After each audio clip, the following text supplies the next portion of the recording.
Ito ang bata na si Noor. Isang masipag at responsableng bata. Maagang nawala ang kanyang tatay kaya't mag-isa na lamang siyang katulong ng kanyang nanay sa mga gawaing bahay. Nagkaroon din ng sakit ang kanyang nanay kaya't mag-isa niya rin itong inaalagaan. Binigyan niya ng mainit na tubig ang kanyang nanay. Matapos ang kanilang pag-uusap ay hinaplos ng kanyang nanay ang maamo nitong muka. Isang gabi ay nagluto siya ng mainit na sopas para sa kanilang hapunan. Nilapitan niya ang kanyang nanay upang bigyan ng sopas ngunit laking gulat niya dahil nawala na pala ito ng hininga. Labis ang pagkalungkot ni Noor dahil sa mga oras na yun ay iniwan na rin siya ng kanyang nanay. Inilibing niya ang labi ng kanyang nanay sa bakuran ng kanilang bahay katabi rin ng labi ng kanyang tatay. Simula nun ay mag-isa nang namuhay si Noor. Mag-isa niyang itinaguyod ang pagtatanim ng mga gulay. Mag-isa niyang inalagaan ang kanilang mga alagang hayop. Mag-isa siyang nangahoy sa kagubatan. Mag-isa siyang nanghuhuli ng isda upang magkaroon ng pang-ulam at mag-isa niyang nililinis at inalagaan ang naiwang bahay sa kanya ng kanyang mga magulang. Isang gabi ay kinuha ni Noor ang isang aklat na laging hawak ng kanyang tatay. Naalala niya ang mga oras na palagi siyang kinukwentuhan ng kanyang tatay tungkol sa mga adventurer. Naaantig siya sa tuwing kinukwentuhan siya ng kanyang tatay tungkol dito. Dahil sa mag-isa na lang siya at wala nang pipigil sa kanyang kagustuhan ay napagdesisyonan niya na maging isang adventurer. Kinaumagahan ay nag-impake siya upang magpunta sa bayan. Bago umalis ay binigyan niya ng bulaklak ang kanyang mga magulang at nagpaalam sa mga ito para sa gagawin niyang paglisan sa kanilang lugar. Umalis si Noor sa kanilang bahay patungong syudad ng buong tapang at walang pag-aalinlangan. Pagkakita nito sa syudad ay lubos itong namangha. Halos lumuwa ang mga mata nito sa kanyang mga nakikita dahil ito ang unang beses na nakaapak siya sa isang lungsod. Nagmistulan siyang isang inosenteng bata dahil sa mga ikinilos niya. Lalo siyang nagalak nang makasalubong niya ang isang adventurer kaya't dumiretso kaagad siya sa isang guild. Kinausap agad niya ang receptionist ngunit tumanggi ito sa kagustuhan ni Noor na maging adventurer dahil masyado pa raw itong bata. Nagbago lang ang isip ng receptionist nang sabihin ni Noor na patay na ang kanyang mga magulang. Dahil doon ay pinayagan na rin siya ng receptionist. Sinabi nito kay Noor na bago siya maging isang ganap na adventurer ay kailangan muna nitong mag-training upang makita kung anong klaseng skill ba ang mayroon siya. Unang pinuntahan ni Noor ang training school ng mga swordsman. Nag-ensayo siya kasama ang iba pang mga kalalakihan sa paghawak ng espada. Lumipas ang isang buwan ngunit hindi niya nagawang ilabas ang kanyang kapangyarihan sa paggamit ng espada. Dahil doon ay kinausap siya ng trainer na itigil na ang kanyang ginagawa dahil nagsasayang lamang ito ng oras. Sunod niyang pinuntahan ay ang training school ng mga warrior. Gamit ang lakas ng kanyang katawan ay hinilan niya ang mga naglalakihang bakal doon ngunit ayon sa trainer ng school na yun ay kulang pa ang physical na lakas ng kanyang katawan kaya muli ay hindi siya nakapasa sa pag-e-ensayo. Ikatlo niyang pinuntahan ang training school ng mga hunter ngunit sa ikatlong pagkakataon ay na-reject siya ng trainer doon.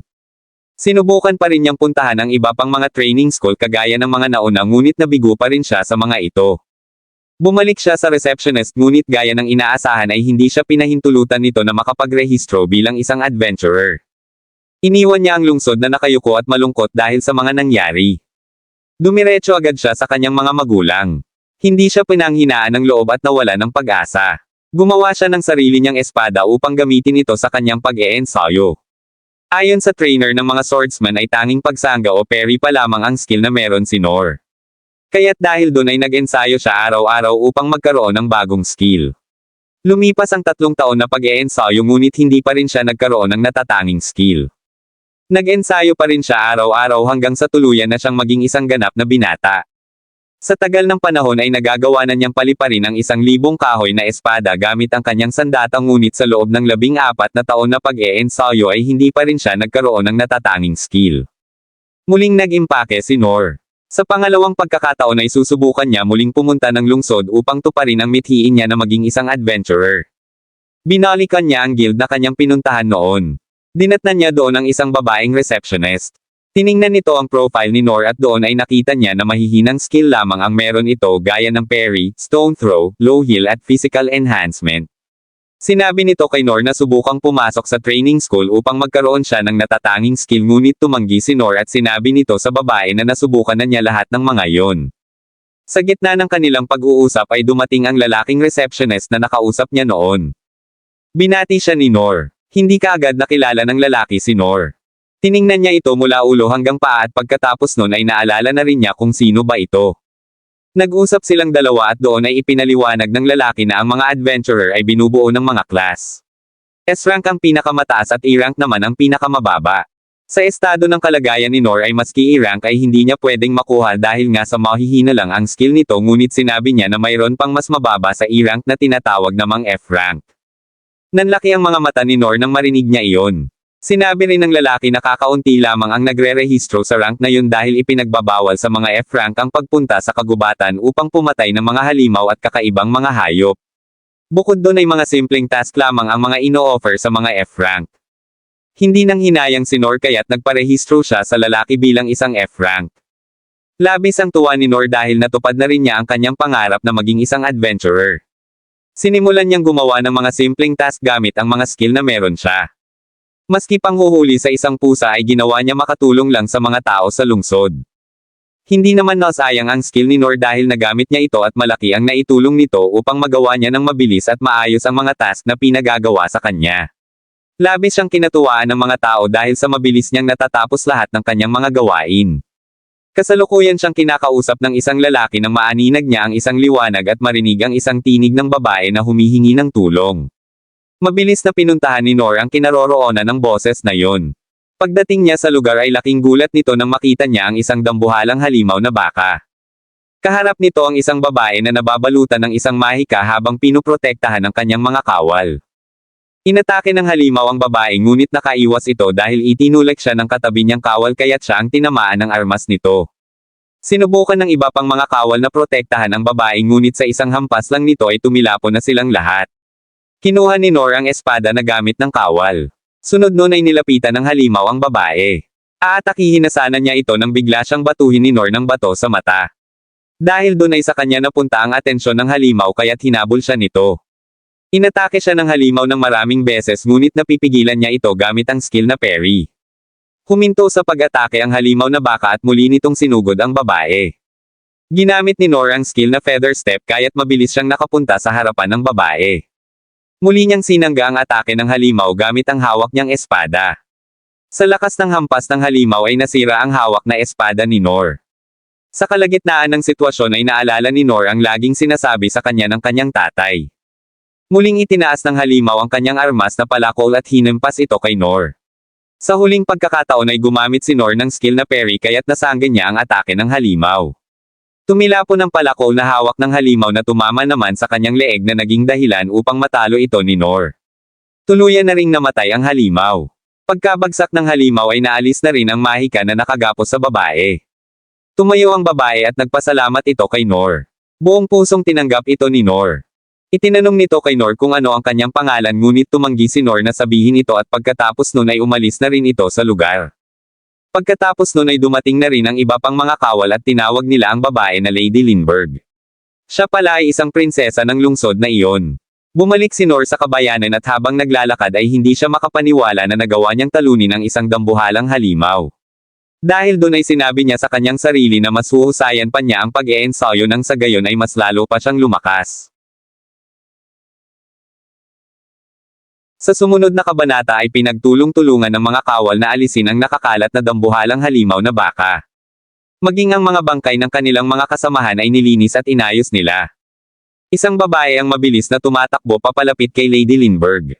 Siya si Ines, ang bodyguard ng Reyna na taga-subaybay at tagapagligtas nito. Lumuhad ito at humingi ng paumanhin sa prinsesa dahil sa mga nangyari. Isang lalaki ang nagsalita na tinatawag nilang Lord Darkan. Sinabi nito sa prinsesa na lubos na ang pag-aalala sa kanya ng hari kaya't inayanan niya ito na bumalik na ng palasyo. Pagdating ng palasyo ay pinag-usapan ni Lord Darkan at ng kapatid na lalaki ni Lady Lindbergh na si Rain ang tungkol sa isang singsing na nakuha nila sa pinangyarihan ng pag-atake ng halimaw. Mayroon itong pulang diamante na hinihinala nila na kumokontrol sa dambuhalang halimaw. Bukod pa doon ay pinag-usapan din nila ang tungkol sa lalaki na nagligtas ng buhay ni Lady Lindbergh. Ayon kay Lord Darkan ay wala silang nakuhang impormasyon tungkol sa lalaki dahil wala na ito sa pinangyarihan nang sila ay dumating. Sa sumunod na araw ay bumalik ng guild si Nor. Nagulat ang receptionist dahil inakala nito na napahamak si Nor sa insidenteng nangyari. Malapit kasi sa pinangyarihan ng pagsalakay ng halimaw ang construction site na pinaggawaan ni Nor. Hindi sinabi ni Nor na siya ang nakatalo sa dambuhalang halimaw. Sa gitna ng kanilang pag-uusap ay biglang dumating si Lady Lindbergh. Gamit ang long-distance detection skill ay natunton niya kaagad ang kinaroroonan ni Nor. Sinabi nito kay Nor na gusto niya itong makausap ng masinsinan at walang ibang taong nakakarinig. Dahil doon ay lumabas sila ng guild at naglakad papalayo. Nang makarating na sila sa lugar na walang mga tao ay kinausap na ulit niya si Nor. Muli siyang nagpasalamat kay Nor dahil sa buong tapang na pagliligtas nito ng kanyang buhay. Ipinabot din niya kay Nor ang kagustuhan ng kanyang ama na makausap ito at makapagpasalamat ng personal sa kanya. Tumanggi si Nor at sinabi na sapat na ang pagpapasalamat na ginawa niya at wala siyang anumang nais na maging kapalit pa nun. Mapilit si Lady Lindbergh kaya't hindi siya umalis sa kanyang kinatatayuan hanggang sa mapapayag niya si Nor sa kanyang kagustuhan. Sumama si Nor kay Lady Lindbergh patungo sa palasyo. Labis na namangha si Nor dahil noon lang siya nakakita ng ganoong kalaking bahay. Sa paglalakad nila sa loob ng bahay ay itinanong ni Lady Lindbergh kung ano ang pangalan ni Nor. Hindi naman ito ipinagdamot ni Nor. Matapos nun ay nagpakilala rin si Lady Lindbergh kay Nor bilang si Lindbergh Glaze. Nagpatuloy sila sa paglalakad ng makasalubong nila si Ines. Tiningnan ng masama ni Ines si Nor kahit alam niya na ito ang nagligtas kay Lady Lindbergh. Sinamahan ni Ines ang dalawa sa paglalakad. Sa kanilang paglalakad ay nakasalubong naman nila ang isang lalaki na nagngangalang Gilbert.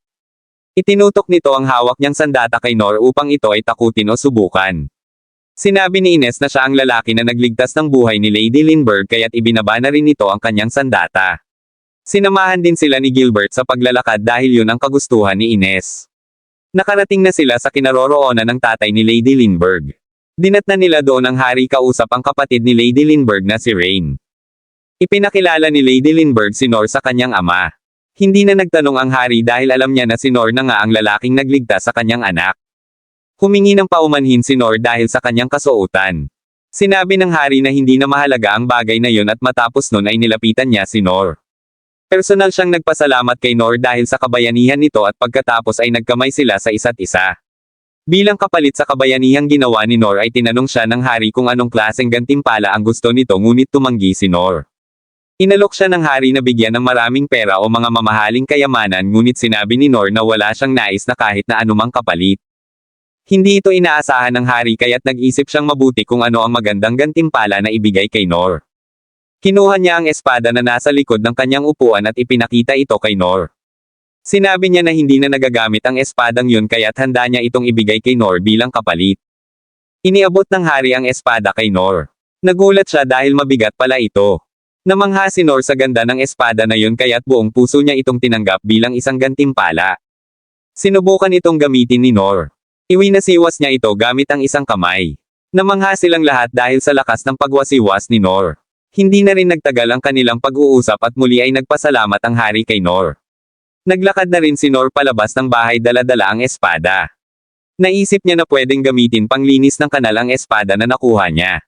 Sa gitna ng kanyang kalokohan ay biglang dumating si Ines at kinausap siya. Lumuhad ito at humingi ng paumanhin kay Nor dahil sa paghihinala nito sa kanya. Buong puso namang tinanggap ni Nor ang paghingi nito ng pasensya. Matapos nun ay nagpakilala ito bilang si Ines Harness, ang vice captain ng grupong pandigma ng pamilya ng mga Clay. Nagpasalamat din ito sa pagliligtas niya ng buhay ni Lady Lindbergh. Itinanong rin niya kung ano ang pangalan ni Nor ngunit nang sabihin ito ni Nor ay bigla itong nagulat. Doon na rin natapos ang kanilang pag-uusap. Pagtalikod ni Nor ay si Gilbert naman ang kumausap sa kanya. Muli nitong itinutok ang armas na hawak niya kay Nor.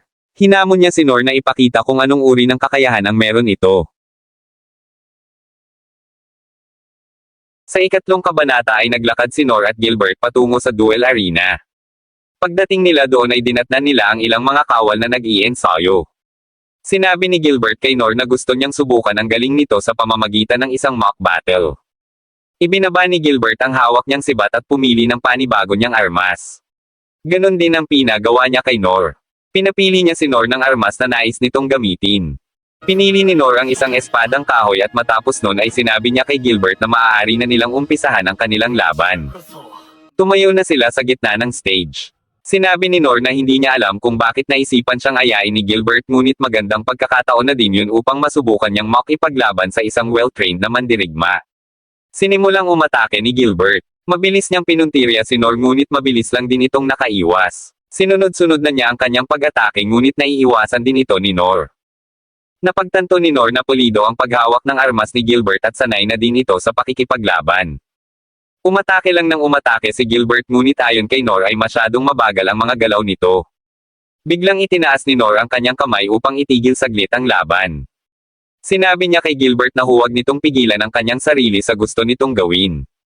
Sinabi din niya na ipakita lang nito kung ano talaga ang tunay niyang kakayahan. Napangiti na lang si Gilbert. Humingi ito ng pasensya kay Nor dahil sa mahinang pag-atake nito. Muli siyang pumorma upang umatake. Inatake niya ulit si Nor at sa pangalawang pag-atake na yun ay napansin ni Nor na mas bumilis na ito. Patuloy lang sa pag-ilag si Nor habang naiinis naman si Gilbert dahil hindi siya makatama dito. Gumamit siya ng isang kakaibang taktika ngunit mabilis lang itong nakita ni Nor. Sinundan ito ng isang mabilis na atake na muntik na sanang tumama sa ulo ni Nor ngunit nakayuko pa din ito at nakailag. Muling itinaas ni Nor ang kanyang kamay at sinabi kay Gilbert na mas bilasin pa nito ang kanyang atake. Naiinis na napayuko na lang si Gilbert dahil doon. Napagtanto ni Nor na sa tagal ng kanyang pagsasanay ay nagbunga din pala lahat ng ito. Habang nag-iisip ay biglang umatake si Gilbert gamit ang isa sa pinakamalakas niyang atake na tinatawag na drag rave. Kampante si Gilbert na matatamaan niya si Nor ngunit laking gulat nito dahil muli itong nakaiwas sa kanyang atake. Wala nang nagawa si Gilbert kundi manlaki na lang ang mata dahil sa bilis ng pagkilos ni Nor. Pagkatapos nun ay umalis na rin si Nor. Laking gulat naman ng mga taong nakapanood ng laban ang mga nangyari sa duel arena. Hindi nila akalain na nagawang makaiwas ng isang normal na tao sa isa sa pinakamalakas na taktika at pag-atake ni Gilbert. Sinabi nila na sa 1,000,000 katao ay bihira lang ang kasing galing ni Gilbert. Naiwan si Gilbert na nakaupo lang habang naiinis at dinadamdam ang kanyang pagkatalo.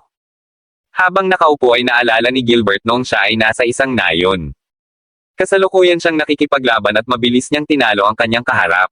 Hinangaan siya ng mga tao dahil sa kanyang galing. Nakipaglaban siya ng nakipaglaban sa lugar na yun ngunit palagi niyang tinatalo ang mga ito. Isang hapon habang nakatanaw sa malayo ay tinanong siya ng isang matanda kung nag-e-enjoy ba siya sa pamamalagi niya sa nayon na yun. Sinabi ni Gilbert na naboboring siya dahil hindi niya mahanap sa lugar na yun ang taong makakalaban niya ng husto. Sinabi ng matanda na kahit sino man sa lugar na yun ay walang makakapantay sa kanyang galing kaya't inutos niya rito na magpunta ng Royal Capital dahil naghahanap ang mga ito ng magagaling na mandirigma na katulad ng kanyang talento. Nagpunta siya ng Royal Capital upang maghunt ng iba't ibang mga monster ngunit hindi pa rin siya nasiyahan sa kanyang mga ginagawa dahil wala pa rin siyang mahanap na nilalang na makakaharap niya para sa isang magandang laban. Nasa duel arena pa rin siya habang iniisip pa rin ang mga nangyari sa laban nila ni Nor. Inaya niya sa isang mock battle si Nor dahil hindi siya naniniwala na natalo nito ang dambuhalang halimaw na muntik nang pumatay sa prinsesa. Sobrang nainis siya dahil hindi niya magawang patamaan si Nor gamit ang kanyang armas. Hindi man niya kagustuhan na gamitin ang pinakamalakas niyang atake na Dragon Rave ay ginawa na rin niya upang mapatamaan lang si Nor ngunit nagawa pa rin nitong makaiwas. Hindi niya mawari kung paano yun nangyari kaya't tinanggap niya sa kanyang sarili na sa unang beses ay natalo siya sa isang head-to-head battle. Matapos ang kanilang laban ay humingi sa kanya ng pasensya si Nor at sinabi na siya ang natalo sa laban. Sinabi rin nito na wala ng rason para ipagpatuloy pa nila yon. Kinuha ni Nor ang kanyang espada at sinabi kay Gilbert na magpapalakas pa ito para sa susunod ulit nilang paghaharap. Matapos nun ay tuluyan ang umalis si Nor. Pagkaalis nito ay nagulat si Gilbert dahil sa mga crack na nakita nito sa arena. Hindi niya mapagtanto kung paano nagawa ni Nor ang mga bagay na yon. Napangiti na lang ito at sinabi na nagiging exciting na ang mga nangyayari. Sa sumunod na eksena ay naglalakad si Nor sa gitna ng dapit hapon habang iniisip din ang naging battle nila ni Gilbert. Ayon sa kanya ay gumamit siya ng physical enhancement at sinabayan niya ito ng feather step kaya't naiiwasan niya ang mga atake ni Gilbert. Sinabi rin niya na kung hindi niya naiwasan ang huling atake ni Gilbert ay sa malamang na baka patay na siya. Sinabi niya sa kanyang sarili na mahina pa siyang nilalang kaya't kailangan pa rin niyang magsanay ng husto. Kinabukasan ay ginamit ni Nor ang nakuha niyang espada sa hari bilang panlinis ng putik sa mga kanal. Labis siyang namangha dahil mabilis niyang nagagawa ang kanyang trabaho. Bukod pa doon ay hindi rin nagagasgasan ang espada na yon. Dahil doon ay labis na natuwa ang mga tao dahil sa mas mabilis niyang trabaho. Matapos ang paglilinis ay nagpahinga siya at naupo sa isang puno. Kung ano-anong kalokohan ang naisip niyang gawin sa espada. Naisip niya na pwede yung gawing sagwan sa bangka. Gamitin sa oven ng tinapay at pwede ring gamitin bilang pang-ihaw. Nasa kalagitnaan siya ng pag-iisip nang makarinig siya ng isang kaluskos. Lumingon siya sa likuran at nakita niya na yun pala ay si Lin. Naalala niya ang payo sa kanya ni Ines kaya't nagbigay galang siya rito. Itinanong niya kay Lin kung ano ang ginagawa niya doon. Sinabi ni Lin na itinanong niya sa Guildmaster kung ano ang kanyang ginagawa. Nagulat si Nor dahil hindi naman niya sinabi sa Guildmaster kung saan siya pupunta ngunit natuntun pa rin siya ni Lin. Itinanong ni Nor kung ano ang pakay nito sa kanya. Sinabi ni Lin na naparoon siya upang alukan si Nor na maging assistant o tagapaglingkod nito. Gusto niya na makasama si Nor sa mga lakad nito at nangako din ito na hindi magiging sagabal kay Nor. Nagsasalita pa si Lin ngunit tumanggi na kaagad si Nor. Hindi ito inasahan ni Lin. Sinabi niya na wala itong magiging problema dahil natapos niya lahat ng training school at nakakuha din siya ng matataas na grado sa mga ito. Sinabi rin niya na kung ayaw nito ay pwede namang turuan na lang siya nito nang sa gayon ay mas lalo pa siyang lumakas. Tumanggi pa rin si Nor. Sinabi niya na hindi naman niya kailangan ng makakasama dahil kaya naman niya ang kanyang mga trabaho ng mag-isa. Sinabi ni Lin na handang magbayad sa kanya ang kanyang pamilya ngunit tumanggi pa rin ito. Kung ano-ano na ang mga sinabi ni Lin ngunit hindi pa rin niya nakumbinsi si Nor. Ginawa niya lahat mapapayag lang si Nor kaya't inilabas niya ang kanyang magic stick. Nagcast siya ng isang magic na tinatawag niyang icicle dance. Matapos nun ay naglabas siya ng apoy na tinawag niyang hell flare upang tunawin ang mga yelo na kanyang hinagis. Namangha si Nor sa kanyang nakita. Sinabi ni Lin na isa yon sa pinakamalakas na magic na kaya niyang gawin. Sunod ay inilabas niya ang isang maliit na kutsilyo mula sa kanyang likuran at gumamit siya ng mist blade. Sa isang iglap ay naputol ang katawan ng malaking puno na nasa kanyang likuran. Matapos nun ay inilabas niya ang isang hawakan ng espada at ginamitan ito ng magic. Pinuntirya niya rin ang isang malaking puno kaya't nahati naman ito sa gitna. Ang magic niya yun ay tinawag niyang Divine Slash na karaniwang ginagamit ng mga swordsman. Sinabi rin niya na ang magic na yun ay isang highly specialized na technique. Itinanong ulit ni Lin kung payag na ba ito sa kanyang kagustuhan ngunit tumanggi pa rin si Nor. Hindi pa rin tumigil si Lin at sinubukan pa rin niyang mapapayag si Nor ngunit hindi talaga ito pumayag. Sinabi ni Nor na wala siyang kapangyarihan na tulad ng kay Lin kaya't wala rin siyang mapapala dito. Sinubukang ipakita ni Nor ang kapangyarihan na meron siya sa pamamagitan ng tiny flame. Biglang nanlaki ang mga mata ni Lin nang makita niya ito. Matapos nun ay naghiwalay na rin silang dalawa. Kasalukuyang naglalakad si Lin nang maalala niya ang naging pag-uusap nila ng greatest sorcerer na si Okan. Ipinakita nito kay Lin ang isang simpleng magic na tiny flame. Bigla itong lumaki kaya't natuwa si Lin nang makita niya yon. Sinabi ni Okan na kayang pang mas palakihin ang apoy na yun depende na lang sa magiging training ng isang tao. Sinubukan ni Lin na maglabas ng tiny flame ngunit maliit lang ito. Sinabi niya na ilang beses na niyang sinubukan na palakihin yun ngunit hindi yun gumana. Naalala niya ang tiny flame na inilabas ni Nor kung saan ay di hamak na mas malaki yun kumpara kay Okan. Iyon ang dahilan kung bakit labis siyang nagulat nang ipakita yun ni Nor sa kanya. Sa kanyang paglalakad ay nasabi niyang hindi pangkaraniwang tao si Nor dahil sa kakaibang talento ang meron ito. Sinabi rin niya na balang araw ay siya na ang mamumuno sa Capital Kingdom kasama ang kanyang kapatid kaya't kinakailangan din na maging malakas siya na tulad ni Nor. Kinagabihan ay natapos ng kumain si Nor nang muli siyang lapitan ni Lin. Sinabi nito na handa siyang maghintay hanggang sa pumayag ito na maging kasangga niya sa lahat ng kanyang paglalakbay. Tinawag rin niya si Nor na instructor. Wala nang nagawa si Nor dahil gusto talaga siyang makasama ni Lin at dito na nagtapos ang 3 kabanata. Sa 4 na kabanata ay ipinakita ang kapatid ni Princess Lin na si Rey na kasalukuyang nag-iisip tungkol sa pagbigay ng kanyang ama sa mahiwagang espada kay Nor. Ang espada na yun ay nagmula pa sa isang dungeon na trinabaho ng kanyang ama kahit na yun ay isang napakahirap na quest. Ayon sa kanya ito'y isang hindi pangkaraniwang espada na nagtataglay ng hindi mawaring material. Espada na mas matigas pa sa mithril, orichalcum at mana metal. Sinabi niya na kahit anong gawin o anumang kapangyarihan ang gawin sa espada na yun ay hindi yun nasisira o nagagasgasan. Sinabi rin niya na maaring ituring na mas higit pa sa 100 sandata ang espada na natanggap ni Nor. Hindi niya lubos maisip na ipagkakatiwala ng kanyang ama ng ganong kabilis ang espada. Dahil doon ay naisip niya na balang araw ay maaaring maging isang secret weapon si Nor dahil sa pagkakatanggap niya ng mahiwagang espada na yon. Sa sumunod na eksena ay muling magkasama si Lin at si Nor. Itinanong ni Nor kay Lin kung ayos lang ba na mag-ikot-ikot ito sa labas ng palasyo. Sinabi ni Lin na walang problema doon dahil isa naman siyang adventurer. Sinabi ni Nor na matapos nilang kumain ay balak nitong magpunta ng guild. Sinang-ayunan naman ito agad ni Lin at natuwa sa kanyang narinig. Matapos nun ay sabay na nilang pinagsaluhan ang pagkain na binili nilang dalawa. Pagkakain ay dumiretso na sila sa guild. Itinanong agad ng guildmaster kung bakit kasama ni Nor si Lin. Sinabi ni Nor na mahabang kwento ang nangyari kung bakit nagkasama silang dalawa ni Lin. Sunod na itinanong ng guildmaster kung nais ba niyang gumawa ng isang task kaya't nagpunta siya ng guild. Sumagot si Nor ng oo at humingi ng pabor kung maaari ay bigyan sila ng task na magkasama sila ni Lin. Tumalikod ang guildmaster at naghanap ng task na pwede sa kanila. Humarap ito sa dalawa at sinabi na isang goblin hunting job ang pwede nilang gawing dalawa na magkasama. Nagulat sa sobrang saya si Nor sa kanyang narinig. Sa sobrang pagka-excite ay itinanong niya agad sa guildmaster kung maaari ba siyang sumama sa task na iyon. Sinabi ng guildmaster na pwede naman yun depende kay Lin kung tatanggapin niya ang task na yun ngunit dahil mababa ang rank ni Nor ay maaaring maging liability lang siya nito. Napaisip si Nor. Hindi niya sigurado kung ayos lang ba kay Lin na makasama siya nito para sa isang hunting job. Tinanong ni Lin si Nor kung meron bang problema at bigla itong tumalikod. Itinanong agad ni Nor kung ayos lang ba sa kanya na tanggapin ang task at kung maaari ay kasama siya nito. Walang pag-aalinlangan na sinang-ayunan kaagad yun ni Lin.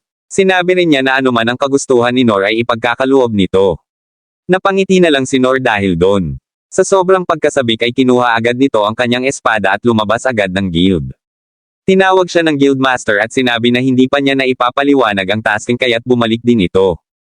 Sinabi ng guildmaster na ang kinaroroonan ng goblin ay sa forest beast. Sinabi niya na dapat silang mag-ingat mabuti kahit na hindi ganon kadelikado ang gagawin nilang misyon. Sinabi rin niya na ang tainga ng goblin ang katibayan na napatay nila ito kaya't dapat nila itong kunin at maiuwi sa guild. Dinagdag pa niya na may mga report na umuunti na ang bilang ng mga goblin kaya't pagsikapan nila na hindi masugitan o masaktan. Pagkatapos nun ay pinuntahan na nila ang nasabing lugar. Pumasok sila sa isang gate kung saan may nagbabantay na mga gwardya. Naglakad sila at narating ang maraming puno. Namangha si Nor dahil kakaiba ang mga punong nakatanim doon kumpara sa kanilang lugar. Habang naglalakad ay tinanong ni Nor si Lin tungkol sa mga goblins. Sinabi nito na ang mga goblins ay karaniwang umaatake ng mga hayop at kumakain din ng mga bunga ng mga puno at kung minsan naman ay inaatake din ito ang mga tao. Sinabi rin niya kung makakasama ito ng mga tao sa pamumuhay ay siguradong mauubos ang mga pagkain kaya't kinokontrol ng mga adventurer ang pagdami ng mga ito. Dahil sa mga sinabi ni Lin ay napagtanto ni Nor na hindi lang magaling sa magic si Lin kundi matalino rin ito at maraming kaalaman. Huminto muna sila. Sinubukang hawakan ni Lin ang isang nakabuwal na puno upang tingnan kung may bakas ba ng goblin sa lugar na yun ngunit wala siyang nakita. Maya-maya ay may narinig si Lin na mahinang tunog mula sa di kalayuan kaya't pinuntahan nila ang kinaroroonan nito. Sa paglalakad nila ay napansin ni Nor na dumidilim na sa lugar na yon. Sinabi ni Lin na marami ng matatandang puno sa gawin na yun at iyon din ang lugar na karaniwang tinitirhan at tinatambayan ng mga goblins. Biglang napahinto si Lin dahil naramdaman niya ang presensya ng isang goblin ngunit bigla na lang itong nawala. Bahagya silang naglakad hanggang marating ang isang napakatahimik na lugar. Nakaramdam ng kakaiba si Nor at mula sa hindi kalayuan ay nakita nila ang katawan ng isang goblin na nahulog mula sa itaas. Mabilis na ginamit ni Lin ang skill niya na uncover. Matapos nun ay lumitaw ang isang dambuhalang goblin na may diamante sa kanyang ulo na kinakain naman ang maliit na goblin. Nagulat si Nor sa kanyang nakita dahil noon lang siya nakakita ng isang goblin. Hindi niya inasahan na ganun yun kalaki dahil ayon sa mga kwento na kanyang naririnig ay mahihina lamang ang mga ito at maliliit. Dahil doon ay hinanda ni Nor ang kanyang sarili. Binunot ng goblin ang mga nakatanim na puno upang gawin itong sandata at bigla itong sumigaw ng malakas. Dahil doon ay gumawa ito ng malakas na hangin. Napatulala na lang si Lin sa kanyang nakita at napansin naman ito ni Nor dahil kulang pa ito sa karanasan sa pakikipaglaban. Kinausap ni Nor si Lin at sinabi na hindi ito ang oras para kabahan kaya't naghanda silang dalawa upang kalabanan ang dambuhalang goblin. Habang kaharap ang goblin ay naisip ni Lin na hindi pangkaraniwang goblin ang kaharap. Sinabi niya na ang goblin na yun ay tinatawag na Goblin Emperor na mas mababa lang ng isang baitang sa isang Goblin Lord. Sinabi rin niya na ang goblin na yun ay kumakain ng kauri nito at nakukuha din nito ang lakas ng kanyang kinakain. Sumugod ang higanteng goblin dala-dala ang dalawang puno bilang sandata. Mabilis itong nasanggan ni Nor gamit ang skill na parry. Inulit-ulit lang ito ng goblin ngunit paulit-ulit lang din itong sinasanggan ni Nor. Napagtanto ni Nor na balak siyang cornery ng goblin kaya't nilakasan niya ang kanyang pagsangga dahilan upang mabitawan nito ang kanyang sandata. Sunod ay umatake na rin si Lin gamit ang Wind Cutter ngunit mabilis lang itong naiiwasan ng Goblin. Sinunod niyang gamitin ang Icicle Dance ngunit binaliwala lang din niya ito. Nainis ang Goblin kaya't inihagis niya ang hawak niyang sandata kay Lin. Hindi na nakagalaw si Lin. Mabuti na lang at mabilis siyang napuntahan ni Nor at nasangga ang pag-atake nito. Bumunot ulit ng mga puno ang Goblin at si Nor naman ang inatake nito. Inulit-ulit niya ulit yun ngunit nasasangga lang ito ni Nor gamit ang parry. Habang nasa aksyon ay napagtanto ni Lin na hindi nagkakaroon ng sugat ang Goblin dahil mabilis itong gumagaling. Tiningnan niya itong mabuti at doon ay napagtanto niya na kumukuha ito ng lakas at kapangyarihan sa diamanteng nakalagay sa noo nito na tinatawag na Mana Stone. Sinabi niya kaagad kay Nor ang kanyang natuklasan. Sinabi niya na kung makukuha niya ito ay mabilis nila itong matatalo. Kumuha ng 3 puno ang Goblin at inihagis ulit ito kay Nor. Sinundan pa niya ito ng isa pang puno kaya't hindi na rin napagtanto ni Nor kung paano ito sasanggahin. Mabilis na umaksyon si Lin at ginamitan niya ito ng Wind Blast upang tulungan si Nor. Dahil doon ay nakaligtas si Nor kaya't nagpasalamat siya kay Lin. Doon ay nakita rin ni Nor ang sinasabi ni Lin na mabilis na paghilom ng mga sugat ng Goblin. Sinabi ni Lin na kung hindi pa nila matatalo ang Goblin ay mauubusan na rin silang dalawa ng mana at stamina. Nag-isip ng magandang strategy si Nor. Sinabi niya kay Lin na patamaan siya nito ng Wind Blast sa likuran upang mabilis niyang malapitan ang Goblin. Sumagot si Lin at sinabi na masyadong malakas ang Wind Blast kaya't baka hindi niya kayanin ang lakas nun. Inilagay ni Nor ang espada niya sa kanyang likod at sinabi kay Lin na ihaharang niya ang kanyang espada upang hindi siya matamaan ng Wind Blast nito. Muling kumuha ng sandata ang Goblin. Sinangayunan naman ni Lin ang naisip ni Nor kaya't nagpunta ito sa kanyang likuran. Ginamitan siya ni Lin ng Wind Blast sa likuran habang naghagis naman ulit ng isang puno ang Goblin. Nagulat si Nor dahil sa lakas ng Wind Blast. Gumamit siya ng physical enhancement upang makontrol ang lakas ng kanyang katawan. Gumamit rin siya ng Feather Step upang maiwasan ang inihagis na puno ng Goblin. Gamit ang kanyang buong lakas ay direkta niyang pinuntirya ang noo ng dambuhalang Goblin. Sinubukan itong sanggahin ng Goblin ngunit wala itong nagawa. Matagumpay na natama ni Nor ang noo ng Goblin kaya't natanggal ang Mana Stone nito sa noo. Nagsusumigaw naman sa sakit ang Goblin dahil sa mga nangyari. Matapos nun ay masayang nilapitan ni Lin si Nor dala-dala ang Mana Stone. Nakiusap si Nor kay Lin na tapusin na nito ang Goblin ngunit humiling ito na wag nang papahirapan pa ang Goblin. Kasalukuyan pa ring nagsusumigaw ang Goblin nang lapitan ito ni Lin. Humarap ito kay Lin upang atakihin ito. Walang pag-aalinlangan na ginamit ni Lin ang Hell Flare kaya't wala nang nagawa ang Goblin kundi sumubsob na lang sa lupa hanggang sa mamatay na din ito. Nilapitan ni Nor ang Goblin at humingi ng patawad dito. Sinabi niya sa kanyang sarili na mag-iingat na siyang mabuti sa susunod at mas palalakasin pa niya ang kanyang sarili upang mas gumaling pa siya sa pakikipaglaban.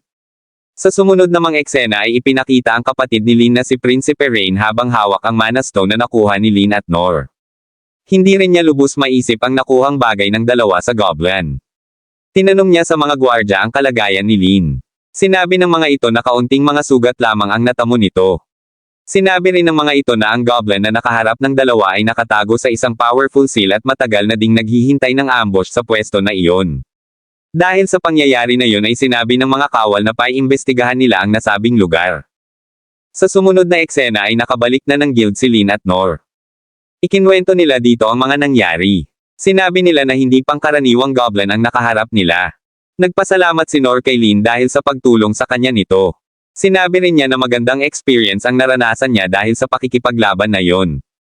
Sinabi rin nila sa Guildmaster ang tungkol sa Mana Stone na nakuha nila sa noo ng Goblin. Sinabi ng Guildmaster na karaniwang nasa puso ng mga Goblin ang mga Mana Stone kaya tinanong niya si Nor kung Goblin ba talaga ang nakita ng mga ito. Sumagot naman ng oo si Lin. Matapos nun ay tinanong ng Guildmaster kung nasaan ang tainga ng Goblin. Nagtinginan na lang ang dalawa at sinabi sa Guildmaster na walang natira sa katawan ng Goblin dahil sinunog nila ito hanggang sa maging abo at dito na rin natapos ang ika-4 na kabanata. Sa ika-5 kabanata ay ikinagulat ni Rain ang mga ulat tungkol sa mga kakaibang pangyayari at hindi normal na mga nagaganap sa labas ng kaharian. Sa kanyang pag-iisip ay napagtanto niya na marahil ay unti-unti nang kumikilos ng palihim ang iba't ibang mga kalaban.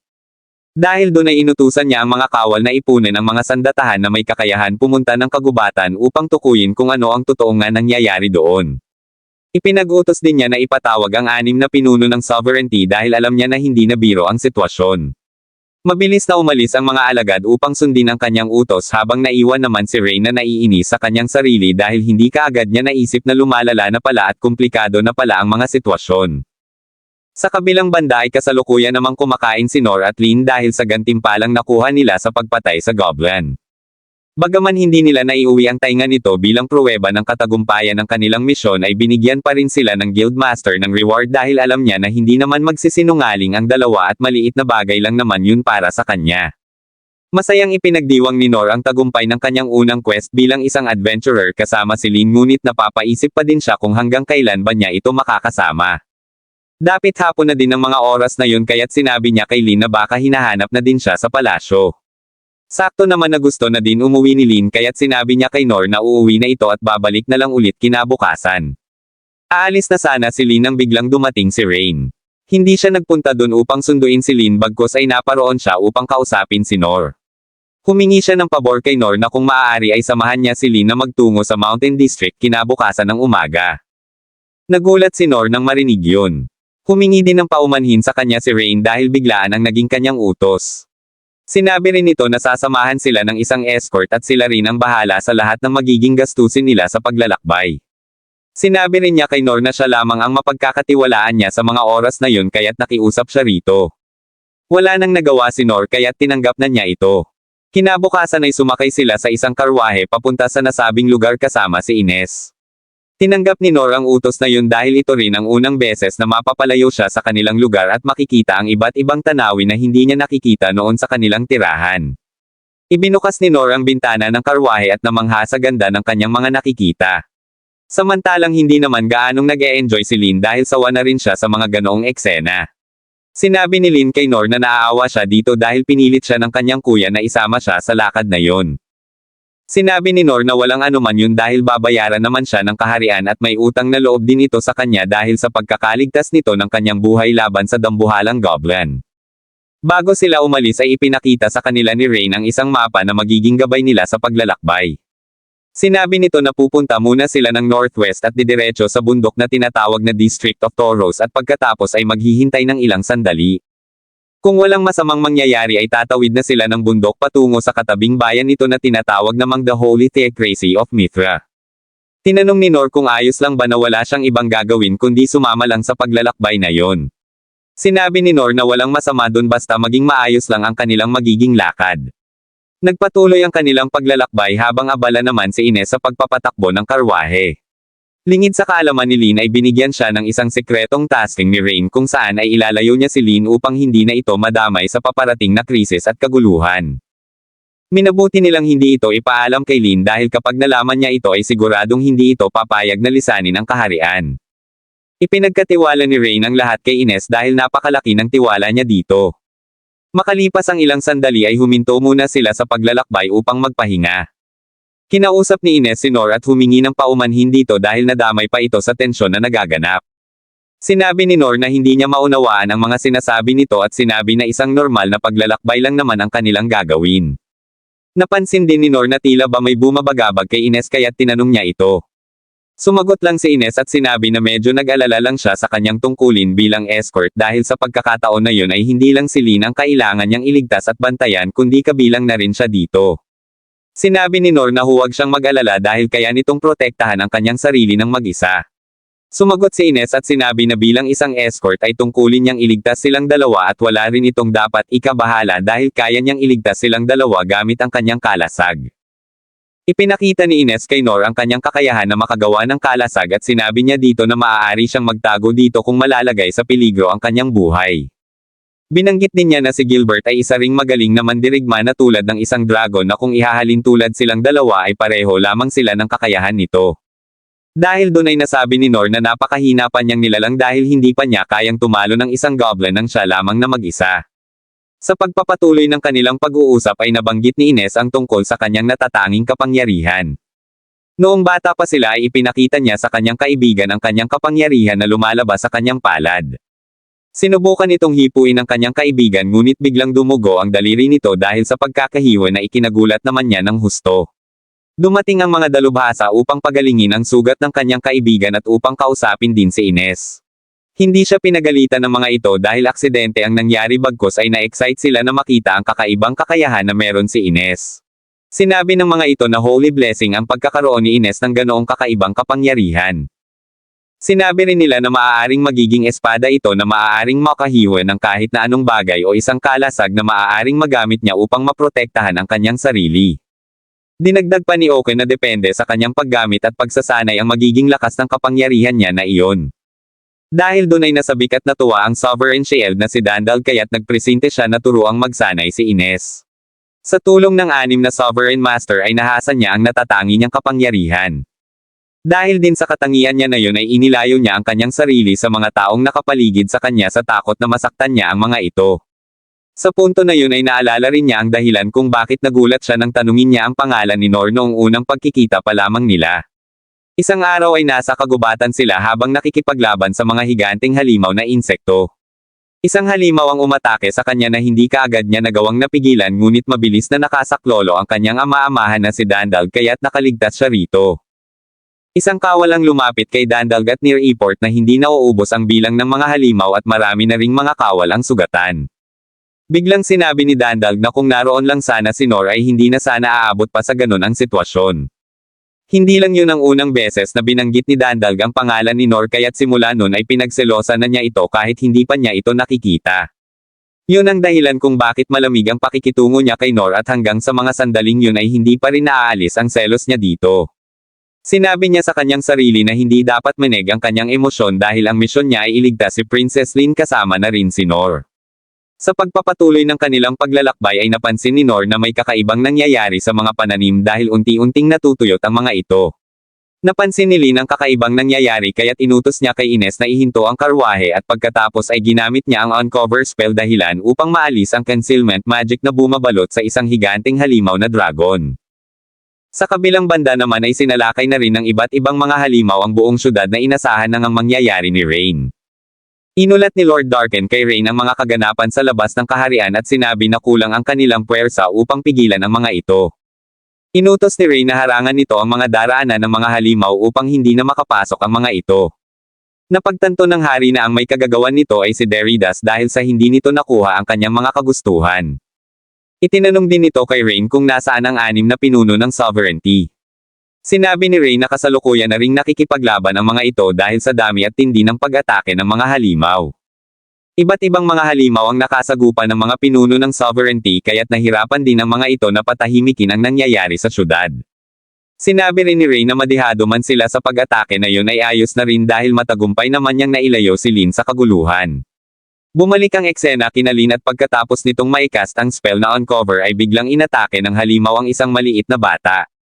Hindi na nagdalawang isip pa si Nor kaya't mabilis siyang nagtungo sa kinaroroonan nito upang tulungan ang nasabing bata.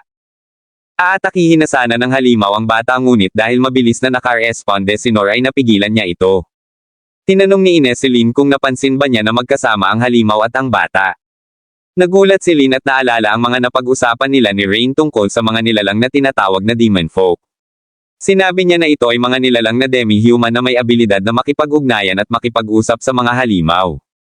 Dahil sa abilidad na yun ay mas malapit ang loob ng mga ito sa mga halimaw at tinuturing nila na masama ang mga tao. Nagkaroon ng mga ulat na 200 taon na ang nakakaraan ay naubos na ang lahi ng mga demon folk kaya't kapag nakakita ng ganito ang mga tao ay hinahunting nila ito. Sinabi ni Ines na hindi malabong demon folk ang bata na yun na siyang dahilan kung bakit napadpad doon ang Black Death Dragon na halimaw upang salakayin din ang syudad. Hindi makapaniwala si Ines na tinutulungan ni Nor ang bata na yun na dapat ay itinuturing nila bilang isang kaaway. Susubukan sanang tulungan ni Lin si Nor ngunit pinigilan siya ni Ines dahil lubos daw na mapanganib kung lalapit siya doon. Habang nakikipaglaban ay napagtanto ni Nor na madali lang kalaban ang halimaw na yun kumpara sa goblin na nakaharap niya sa kagubatan. Lingid sa kaalaman ni Nor ay may kakaibang abilidad ang halimaw kaya't hindi niya ito gaanong sineryoso. Biglang naglabas ng isang itim na gas ang halimaw kaya't nag-isip si Nor kung iiwasan ba niya ito dahil kapag ginawa niya yun ay tatamaan naman ang bata. Sinangga ni Nor ang itim na gas na yun gamit ang kanyang espada. Nagulat si Nor dahil may laman palang poison ang itim na gas na yun. Dahil doon ay nagsimulang dumugo ng kulay ube ang mga mata at bibig ni Nor at alam din niya na nakamamatay ito. Biglang bumagsak si Nor at unti-unti na ring nanghina ang katawan samantalang pumorma na ulit ang halimaw para sa isa na namang pag-atake ng itim na gas. Labis na nag-alala si Lin kay Nor kaya't sinubukan niya ulit na tulungan ito ngunit muli siyang pinigilan ni Ines gamit ang mga kalasag nito. Sinabi niya na maaari rin siyang malason kung lalapit siya doon. Sinabi rin niya na ang pangunahin niyang tungkulin ay iligtas ang prinsesa kaya't hindi niya hahayaan na mapahamak ito dahil kung sakaling bumagsak ang kaharian ay kaya pang ihaon ni Ines ito sa pamamagitan ng kanyang pamumuno. Nagsimulang maglabas ng matinding lason ang halimaw kaya't mas nilawakan ni Ines ang kanyang kalasag ngunit nagawa pa ring makapasok ng lason kaya't nagcast ng purification si Lin upang ito ay mapigilan. Hindi pa rin ito naging sapat kaya't ginawa nila ang lahat upang di makapasok ang lason. Humingi naman ng paumanhin si Ines kay Nor dahil hindi niya magawang tulungan ito sa oras na ito ay nangangailangan ng tulong at bigla siyang nagulat dahil nakita niya na patuloy pa ring lumalaban si Nor sa kabila ng sitwasyon nito. Doon napagtanto ni Ines kung bakit gano'n na lamang ang paghanga ni Dandal dito dahil sa kagustuhan nitong magligtas ng kapwa kahit na walang hinihinging kapalit. Bagaman may lakas pa si Nor ay hindi niya mapigilan na manghina kaya't muli ay bumagsak ito. Habang nakahiga ay sinabi ni Nor na hindi niya hahayaan na doon na lang matapos ang lahat kaya't nag-isip siya ng magandang balak at dito na rin natapos ang ika-5 kabanata. Sa ika-6 na kabanata ay ipinakita ang nakaraan ng batang demon folk na tinutulungan ni Nor. Nakakulong siya sa isang selda kasama din ang mga batang katulad niya. Ayon sa kanya ay sinumpa sila ng mga tao dahil mayroon silang kakayahan na makipag-usap at makipag-ugnayan sa mga halimaw. Inihagis ng isang lalaki ang isang malaking tinapay sa loob ng selda bilang kanilang pagkain. Sa sobrang gutom ay nag-una-unahan sila upang makain ito. Habang kumakain siya ay hindi niya maiwasan na mapatingin sa bantay na lalaki na nagbabantay ng kanilang selda. Matapos ang ilang sandali ay pumasok ang lalaki sa loob ng selda at sobrang galit na galit ito sa kanya. Sinabi ng lalaki na ayaw nitong tinitingnan siya sa kanyang mga mata kaya't sinaktan at binugbog siya ng binugbog nito. Sinubukan niyang magtanong sa lalaki kung bakit siya sinasaktan nito. Sinabi ng lalaki na wala siyang karapatan na magsalita hanggang wala siyang ipinag-uutos kaya't muli siyang sinaktan at pinagsusuntok nito. Naiwan na siyang mag-isa sa kulungan at hiniwalay na din sa kanyang mga kasama. Naiwan siya doon na puno ng sugat sa katawan na halos wala na ring buhay habang hindi rin siya binigyan ng pagkain at tanging tubig lamang sa loob ng 3 araw. Sa mga sumunod na araw ay inilabas ang kanyang kulungan upang ipakita ito sa mga tao. Ayon sa kanya ay dahil sa sumpa sa kanila ay nagkaroon siya ng kakayahan na basahin ang iniisip ng isang tao. Galit na galit sa kanya ang mga taong nakakita sa kanya. May nakapagsabi pa na siya raw siguro ang dahilan kung bakit namatay ang nanay nito. Sa sobrang inis ay may naghagis ng bato sa kanya. Nang malaman din ng mga ito na kaya niyang bumasa ng isip ng isang tao ay mas naging bayolente ang mga ito. Iba't ibang masasakit na salita ang ibinato sa kanya ng mga tao ngunit kahit ganun ay hindi pa rin siya gumaganti at nananakit sa mga ito. Isang araw ay kinausap siya ng lalaki at ipinakita rito ang 2 halimaw. Sinabi nito na maaari niyang kontrolin ang mga halimaw na yun at kung susunod ito sa mga sinasabi niya ay hindi na ulit niya mararanasang masaktan at makakakain na siya ng masasarap na mga pagkain. Sinabi rin niya na kung tataliwas ito sa mga kautusan niya ay dodoblihin niya ang pananakit at pagpapahirap dito. Sinusubukan ng bata na basahin ang mga iniisip nito ngunit hindi niya ito magawa dahil sa magical device na nakasuot sa noo nito. Sinabi rin niya na marunong tumyupad sa usapan ng lalaking iyon kaya't sinunod nito ang kanyang mga utos. Kinontrol niya ang higanteng halimaw ngunit dahil nga sa uncover spell na ginawa ni Lin ay nasira ang seal nito kaya't nabigo na ulit siya na ito ay kontrolin. Inatake siya ng halimaw kaya't siya ay napatilapon at napahiga. Humingi siya ng tawad sa kanyang mga kasama dahil masasaktan na naman ang mga ito sapagkat hindi niya nagawa ang ipinagagawa sa kanya ng lalaki. Tanggap na rin niya sa kanyang sarili na yun na ang katapusan ng kanyang buhay kaya't humiling siya na sana kung ma-reincarnate man siya sa panibagong mundo ay hindi na sana maulit ang mga pananakit sa kanya. Hiniling din niya na sana sa buhay na iyon ay magkaroon na din siya ng pakinabang at sana ay makakain na din siya ng masarap na pagkain. Pumikit na lang siya at hinintay ang pag-atake ng halimaw hanggang sa dumating na nga si Nor at sinangga ang atake nito. Nagulat siya at nagtaka kung bakit tinutulungan siya ni Nor. Nagbato nga ng isang itim na gas ang halimaw na nasangga nga ni Nor ngunit tinamaan pa din siya nito. Napaubo siya dahil sa gas na ito ngunit biglang tumigil ang pagdurugo ng kanyang bibig dahil sa healing spell na ginawa ni Nor. Nagpatuloy lang sa pakikipaglaban si Nor hanggang sa bumagsak at mapahiga na nga ito. Labis na nag-alala sa kanya ang bata. Habang nakahiga ay sinabi ni Nor na nasa mabuti naman ang kanyang kalagayan.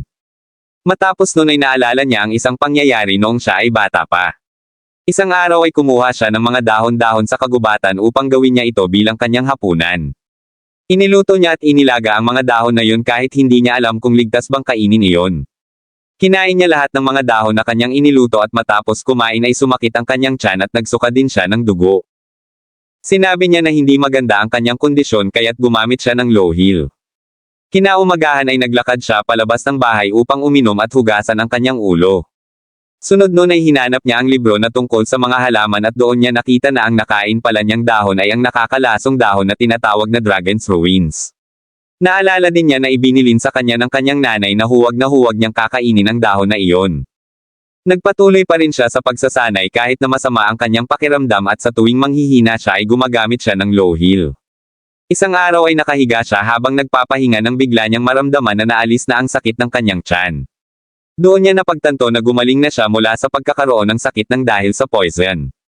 Isang araw ay nanguha ulit siya ng mga halaman upang kainin at muli ay nakakita ulit siya ng halaman ng Dragon's Ruins kaya't iniwasan na niya ito.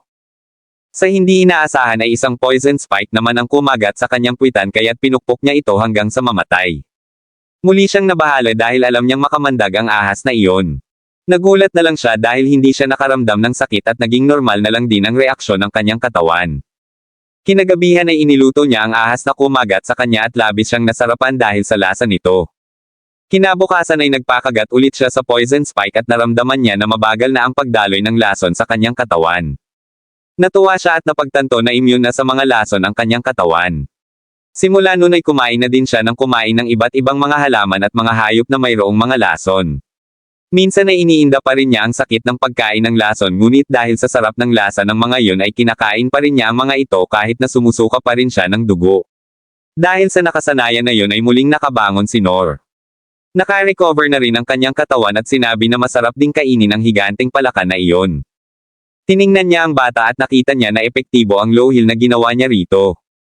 Muli ay inatake siya ng halimaw kaya't sinangga niya lang ng sinangga ang mga atake nito. Nagulat ang bata dahil nagagawang labanan ni Nor ang halimaw kahit na mag-isa lang ito. Umaatake pa rin ang halimaw ngunit hindi niya magawang patamaan si Nor. Nagalit ito kaya't inipon nito ang enerhiya sa kanyang bibig upang gumawa na naman ng isang gas. Sa pagkakataon na yun ay mas malaki na ito ng ilang ulit sa mga nauna. Napagtanto ni Nor na mas malakas ang sunod na pag-atake na yun kaya't inagapan na niya ito sa pamamagitan ng pag-atake sa bibig nito. Hindi nakapag-react ang higanteng palaka kaya't sumabog ang inipon niyang gas sa loob ng kanyang katawan. Sa lakas ng pagsabog ay sumama na rin ang buo niyang katawan kaya't doon na din natapos ang labanan nila ni Nor. Muli ay nanlaki ang mata ng bata sa gulat.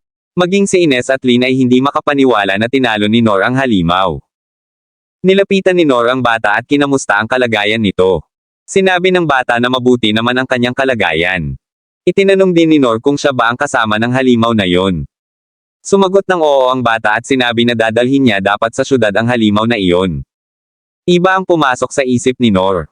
Naisip niya na baka i-deliver ng bata na yun ang higanteng palaka sa kabayanan upang ibenta ang mga karne nito. Kung ano-anong mga kalokohan na naman ang pumasok sa isip niya. Yumoko siya at humingi ng tawad sa bata at sinabi na babayaran na lang ang pagkakapatay niya sa higanteng palaka. Tumanggi ang bata at sinabi na mali ang iniisip nito. Sinabi din niya na hindi na kailangang magbayad ni Nor para lang doon. Itinanong ni Nor kung paano niya nadala sa lugar na yun ang halimaw. Sinabi ng bata na kinokontrol niya ang halimaw. Biglang nagulat si Nor sa kanyang narinig. Hindi niya inasahan na may nilalang pala sa mundo na yun na kayang kumontrol ng mga halimaw. Pinuri ni Nor ang bata at sinabi na kakaiba ang kanyang skill at sinabi na iyon daw ay isang biyaya mula sa itaas. Napaiyak ang bata sa sinabi ni Nor. Sinabi niya dito na siya ay isang demon folk. Sinabi rin niya na pagkapanganak pa lamang niya ay taglay na niya ang kapangyarihan na yun dahil yun ang katangian ng kanilang lahi at grupo.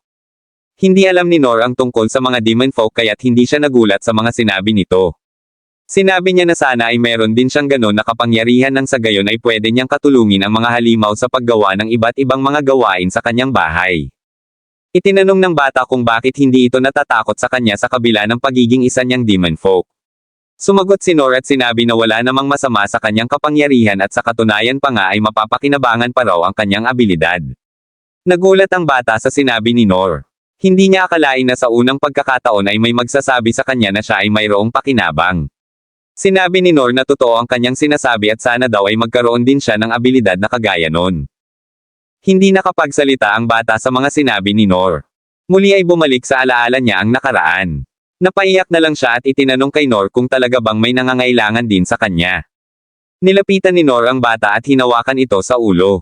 Sinabi niya na may mas pakinabang pa nga ito kumpara sa kanya dahil sa skill nito. Sumigaw si Lin at mabilis na nagtatakbo papalapit kay Nor kasama si Ines. Tinanong niya agad ito kung kamusta ang kalagayan nito. Sinabi ni Nor na mabuti naman ang kanyang kalagayan dahil immune naman ang kanyang katawan sa poison at nagtamo lamang din siya ng kaunting mga galos. Tiningnan ni Lin ang mga braso ni Nor. Sinabi niya na ang tawag sa gas na inilabas ng halimaw ay tinatawag na miasma. Ito ay isang matinding laso na kahit lupa ay maapektuhan dahil sa tindi nito. Nagulat siya dahil parang walang nangyari kay Nor. Naisip niya na may posibilidad na si Nor ay nagtataglay ng sacred spirit. Ayon sa pinuno ng Sovereign of Salvation na si Saint, ito raw ay kakayahan na pagalingin ang anumang uri ng karamdaman na mayroon ng isang nilalang.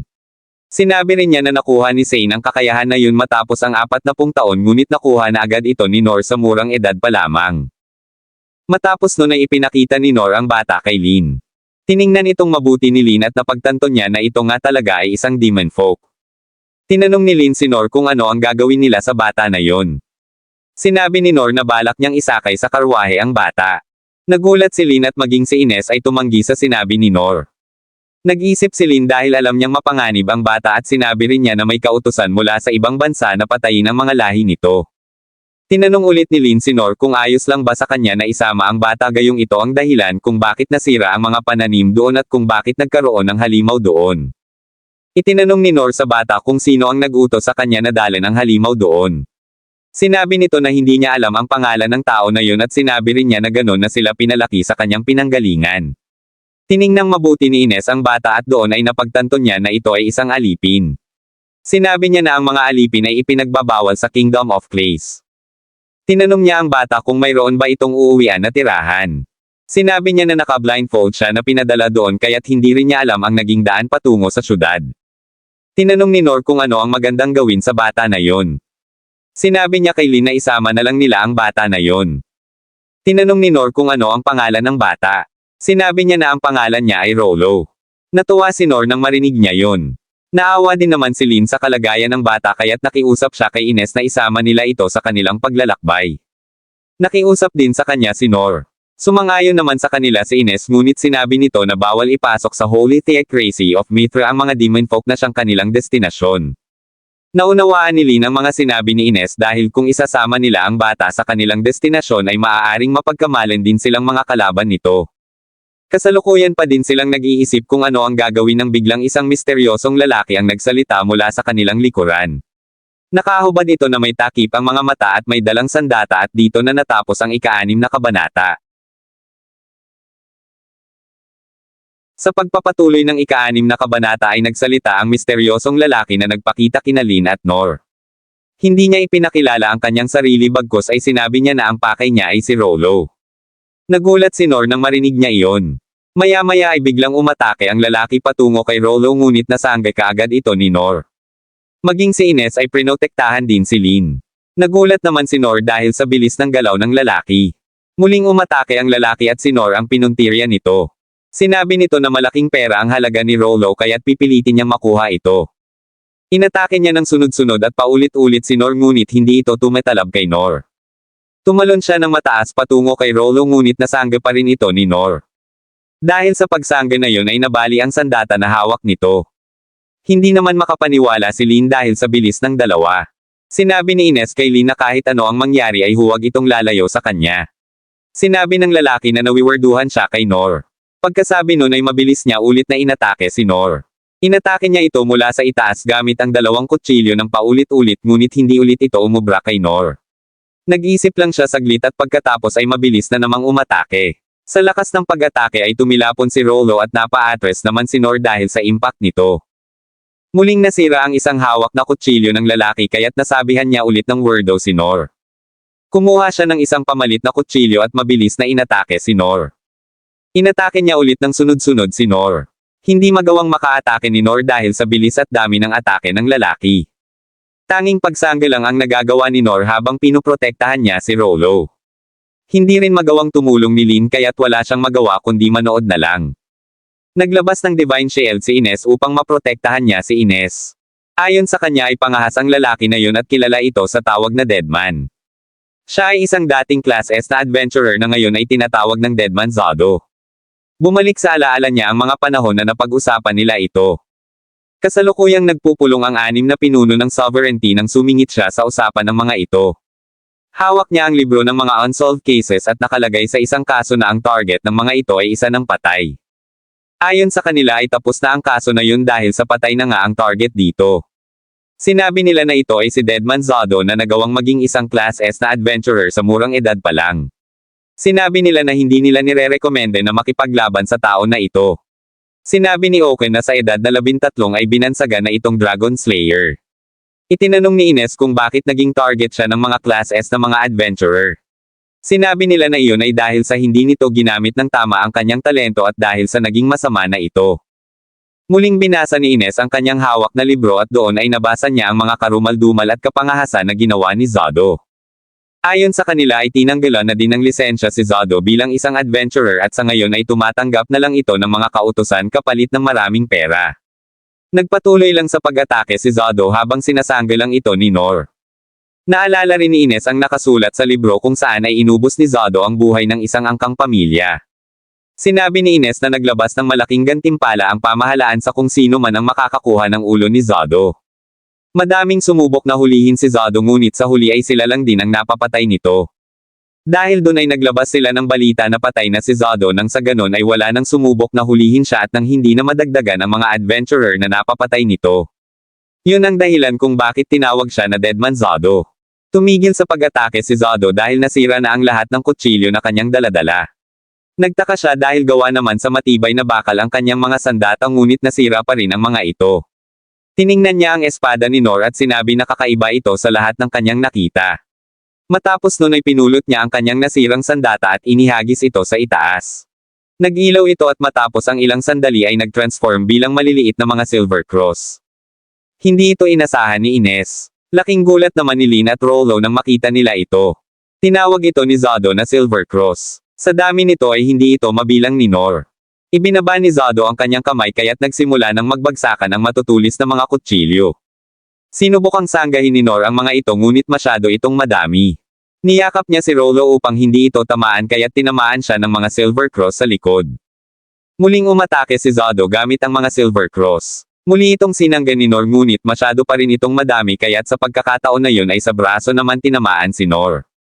Labis na nabahala si Ines dahil sa pangyayari na iyon. Naisip niya na kung magpapatuloy yun ay sabay na mamamatay ang dalawa. Nag-isip ng mataimtim si Ines at pagkatapos ay humingi ito ng permiso kay Lin upang tulungan si Nor. Paulit-ulit lang ang naging pag-atake ni Zado habang pilit pa din itong sinasangga ni Nor. Muli niyang niyakap si Rolo upang hindi ito tamaan ngunit dahil sa Divine Shield ni Ines ay nakaligtas sila dito. Lumikha ng malaking pananggalang si Ines dahilan upang maharang nito lahat ng mga Silver Cross na ibinabato ni Zado. Nagpasalamat si Nor kay Ines dahil dito. Humingi naman ng paumanhin si Ines kay Nor dahil hindi siya kaagad nakatulong dito. Ginamit din ni Ines ang kanyang Divine Shield upang atakihin si Zado. Pinalipad niya ang mga kalasag at iniwasan naman ito nang iniwasan ni Zado nagmistulan na parang isang bata si Zado dahil doon. Sinabi ni Ines kay Nor na siya na ang bahala sa pagdepensa at siya na ang bahala para sa pag-atake dito. Pinagmasdang mabuti ni Nor ang paglipad ng mga Silver Cross. Nakita niya ang mga nalaglag na kuko mula sa higanteng palaka at nakaisip siya ng paraan kung paano gagamitin ito. Pumulot siya ng isang kuko at sinabi kay Ines na magbukas ng isang maliit na butas kapag inutos nito sabay gamit ng physical enhancement. Ginawa ito ni Ines. Gumawa siya ng butas sa gitna ng Divine Shield, inabangan ni Nor ang mga paparating na Silver Cross sabay hagi sa kuko ng halimaw dito. Dahil sa ginawa ni Nor ay nawasak ang mga Silver Cross. Namangha si Ines dahil sa ginawa ni Nor. Kumuha ulit ng mga kuko si Nor at inulit-ulit ang kanyang ginawa. Muli ay sumabog ang mga Silver Cross at nawasak ang mga ito. Matapos nun ay ibinalik na ni Ines sa dati ang Divine Shield. Sinabi ni Nor na kahit papaano ay nabawasan niya ang bilang ng mga lumilipad na Silver Cross. Sa hindi inaasahan ay umatake mula sa likuran si Zado at hindi ito namalayan ni Ines. Tatamaan na sana si Ines ng atake ni Zado ngunit mabilis itong napigilan ni Nor. Nagulat si Zado sa ginawa ni Nor. Hindi siya makapaniwala kung paano nasangga ni Nor ang ganong kabilis na atake. Bukod pa doon ay nasira ulit ang sandatang ginamit niya sa pag-atake na iyon. Sa huling pagkakataon ay umatake ng mabilis si Zado ngunit nasangga pa rin ito ni Nor. Sinabi ni Nor na huwag na sana itong aatake ng pabigla-bigla.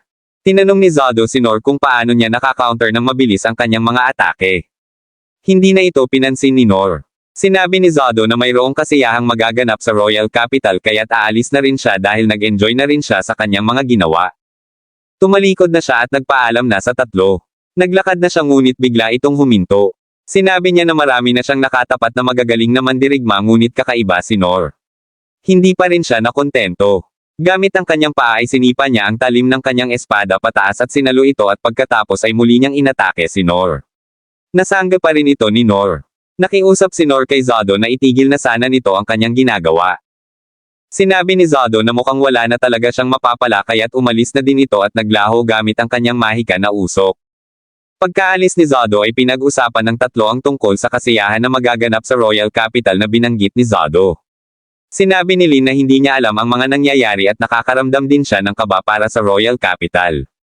Sinabi ni Nor na mas mainam kung babalik muna sila sa Royal Capital dahil hindi pa naman sila gaanong nakakalayo at bukod pa doon ay hindi rin pwedeng pumunta si Rollo sa bayan ng Mithra na dapat ay pupuntahan nila. Biglang napaupo si Rollo at nakaramdam ng kaba at takot. Tinanong siya ni Nor kung nilalamig ba ito. Itinanggi ito ni Rollo. Kinausap ulit siya ni Nor at itinanong kung ayaw ba nitong sumama sa kanila papuntang Royal Capital. Itinanggi ulit ito ni Rollo at sinabi ang dahilan kung bakit siya ay nanginginig sa takot. Sinabi niya sa tatlo na narinig niya ang balita na may isang dambuhalang dragon ang papunta ngayon sa Royal Capital na kayang wasakin ang buong syudad sa isang hampas lamang. Nakita ni Lin ang reaksyon ni Rollo kaya't sinabi niya kay Ines na kailangan na nilang bumalik ng Royal Capital sa lalong madaling panahon. Hindi agad pumayag si Ines. Sinabi niya kay Lin na ipinag-utos ng kanyang kuya na ilayo siya roon. Sumagot si Lin at sinabi na alam niya na ipinag-utos ng kanyang kuya na ilayo siya sa Royal Capital nang sa gayon ay hindi na ito madamay pa sa gulo. Sinabi niya na kilala niya ang kanyang kuya at kung paano mag-isip ito. Sinabi ni Lin na hindi rin siya magiging masaya kung maiiwan siyang mag-isa sa mundo na iyon na hindi kapiling ang kanyang ama at ang kanyang kuya. Sinabi niya na maaaring matulad din ang kalagayan nila kay Rollo na walang sariling bahay at tirahan. Hindi na nag-isip pa si Ines. Ramdam niya ang dedikasyon ni Lin na bumalik ng Royal Capital kaya't pumayag na din ito. Labis na ikinatuwa ni Lin ang naging desisyon ni Ines. Kinausap ni Nor si Rollo at sinabi na kailangan nitong sumama sa kanila dahil delikado kung maiiwan itong mag-isa doon. Pumayag naman si Rollo na sumama sa kanila. Tumayo siya at sinabi na wala naman siyang silbi at sila din ang dahilan kung bakit may mga halimaw na umaatake sa Royal Capital ngayon. Hinimas ni Nor ang ulo nito at sinabi na lahat ng nilalang sa mundo ay may pakinabang. Nagulat ulit si Rollo sa mga sinabi ni Nor. Naantig naman ang puso ni Lin kay Nor dahil sa kabutihan ng loob nito. Sumakay na sila ng karwahe pabalik ng Royal Capital. Habang nasa loob ay hindi pinapahalata ni Lin na kinakabahan siya sa mga nangyayari habang si Nor naman ay relax lang na pinagmamasdan ang kanilang mga nadadaanan. Inutos ni Lin kay Ines na mas bilasin pa nito ang kanyang pagpapatakbo. Sinunod naman kaagad ito ni Ines. Sa kabilang banda naman sa loob ng Royal Capital ay nagkalat ang mga bahay na nasira sanhi ng pagsalakay ng mga halimaw.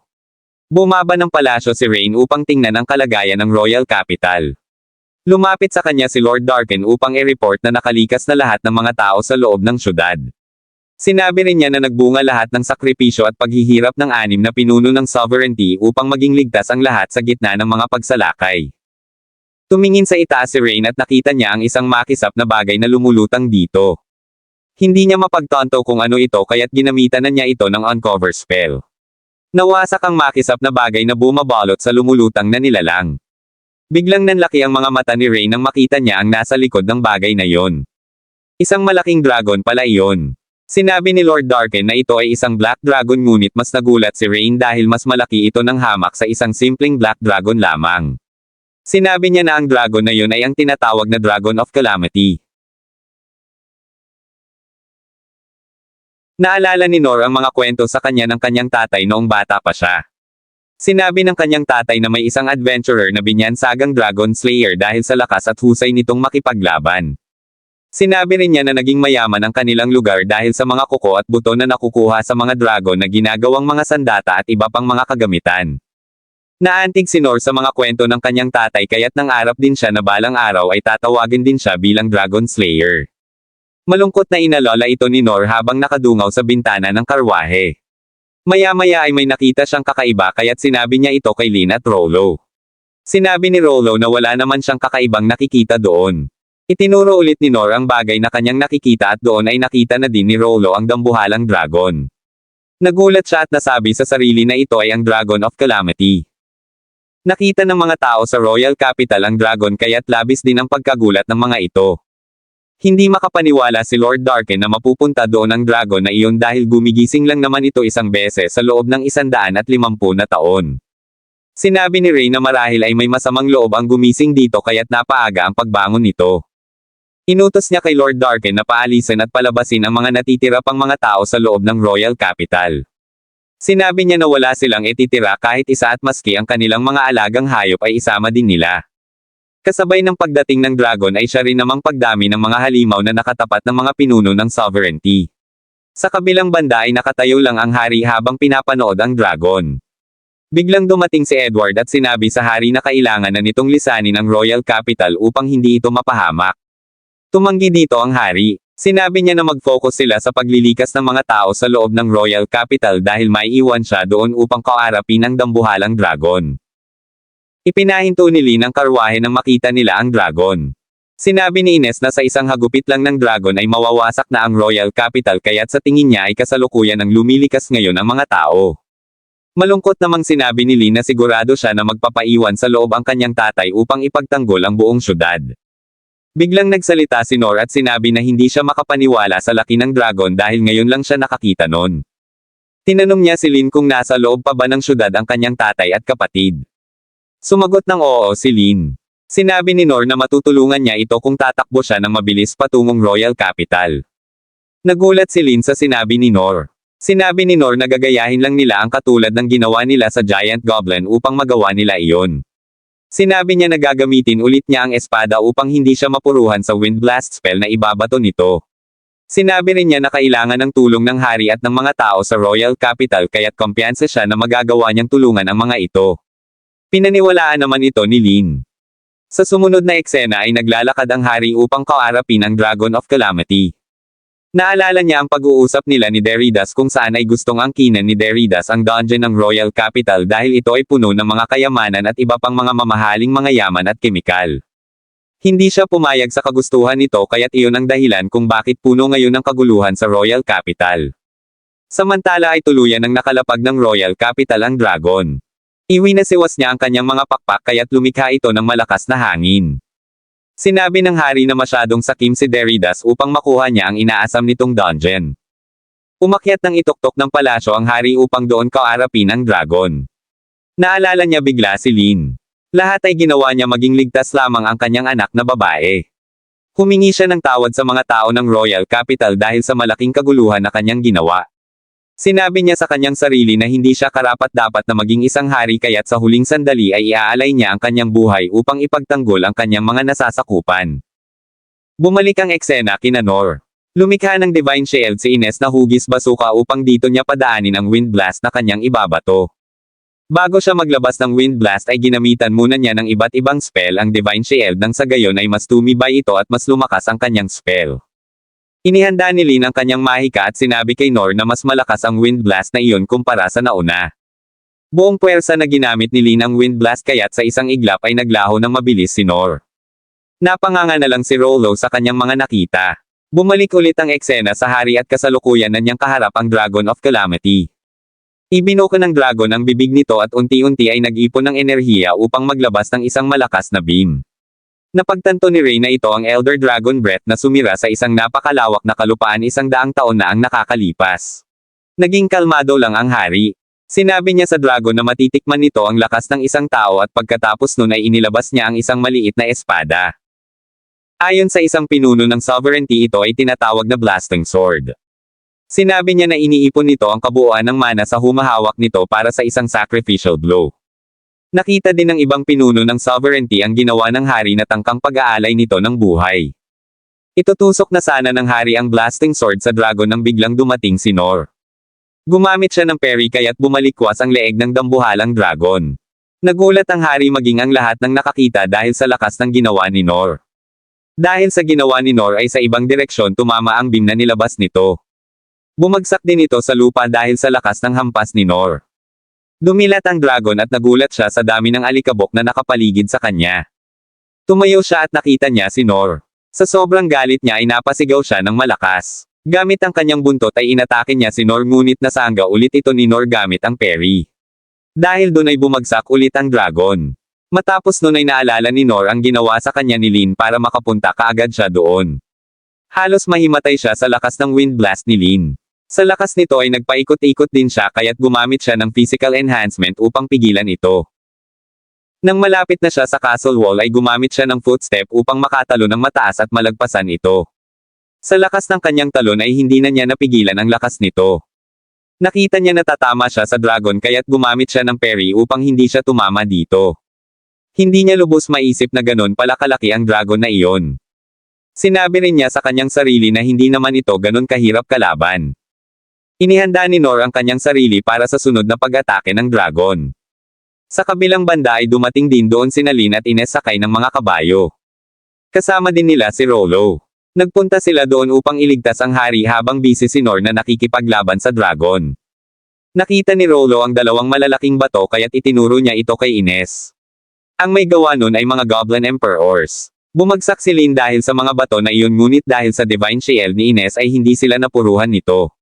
Sinabi ni Ines na manatili lang ito sa kanyang likuran dahil may papalapit na mga halimaw sa kanila. Nakita ni Lin na ito ay 3 Goblin Emperors. Sinabi niya na mas maliit ito kumpara sa Goblin Emperor na nakaharap nila ni Nor sa gubat ngunit hindi niya maitatanggi na malalakas din ang mga ito. Pinalakas niya ang kanyang loob at inalala ang laging sinasabi sa kanya ni Nor. Sinabi niya kay Ines na hindi iyon ang oras para sila ay kabahan at panghinaan ng loob. Nagulat si Ines sa mga sinabi ni Lin. Sinangayunan niya ang sinabi ni Lin at sinabi na kumpara sa higanting dragon ay sisiw lamang ang mga goblins na iyon. Tumakbo ng mabilis ang mga goblins patungo kina Lin. Gumamit ng icicle dance si Lin ngunit hindi ito tumatalab sa mga goblins. Susuntukin na sana ng goblin ang Divine Shield ni Ines nang biglang gamitin ni Rollo ang kanyang kapangyarihan.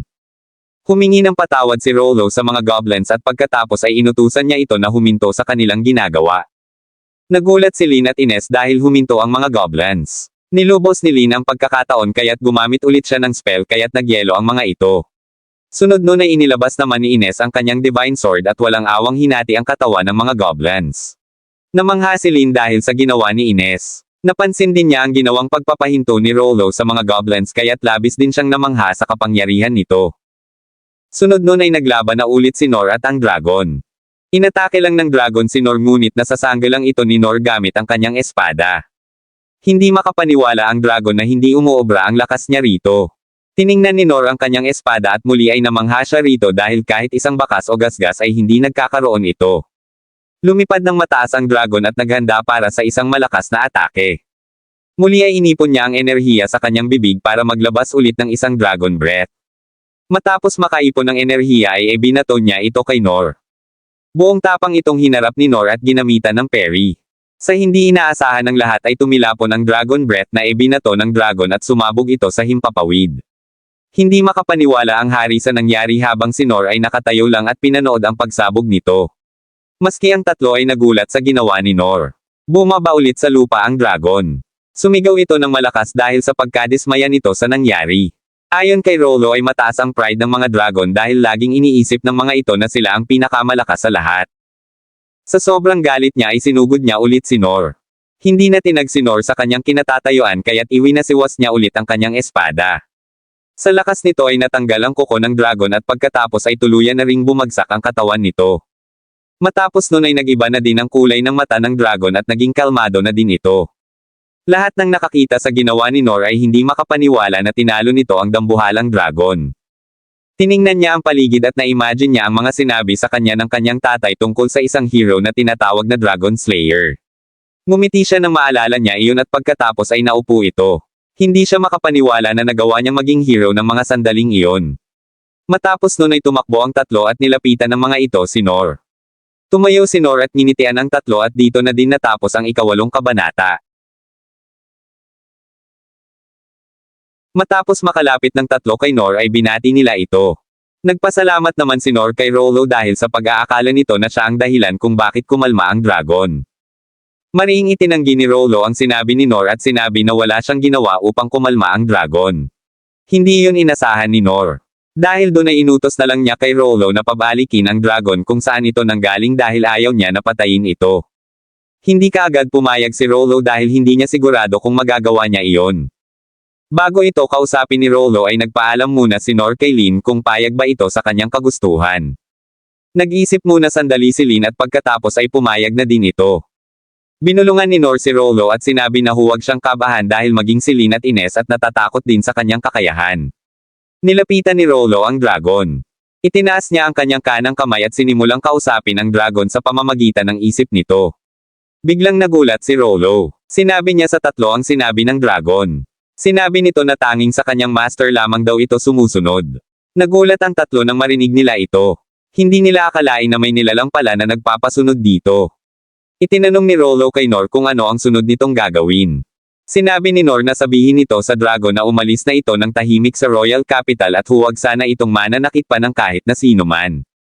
Sinunod ito ni Rollo. Kinausap niya ulit ng taimtim ang dragon at sinabi ang mga sinabi ni Nor.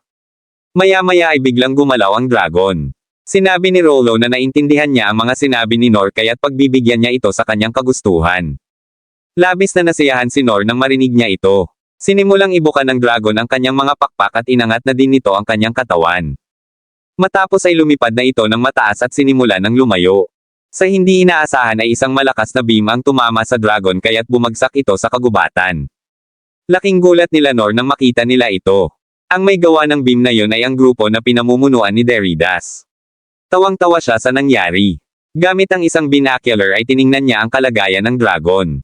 Napuruhan ito kaya't hindi na nito nagawang bumangon pa. Inutusan niya ang kanyang kawal na ihanda ang hukbong sandatahan para sa gagawin nilang pagsalakay. Itinaas ng kawal ang kanyang kamay at naglabas ito ng mahika. Gamit ang kanyang mahika ay naglabasan ang isang pulutong ng mga hukbong sandatahan. Naunang lumabas ang grupo na may mga espada at mga kalasag at pagkatapos ay lumabas ang grupo na may mga hawak namang mga basuka.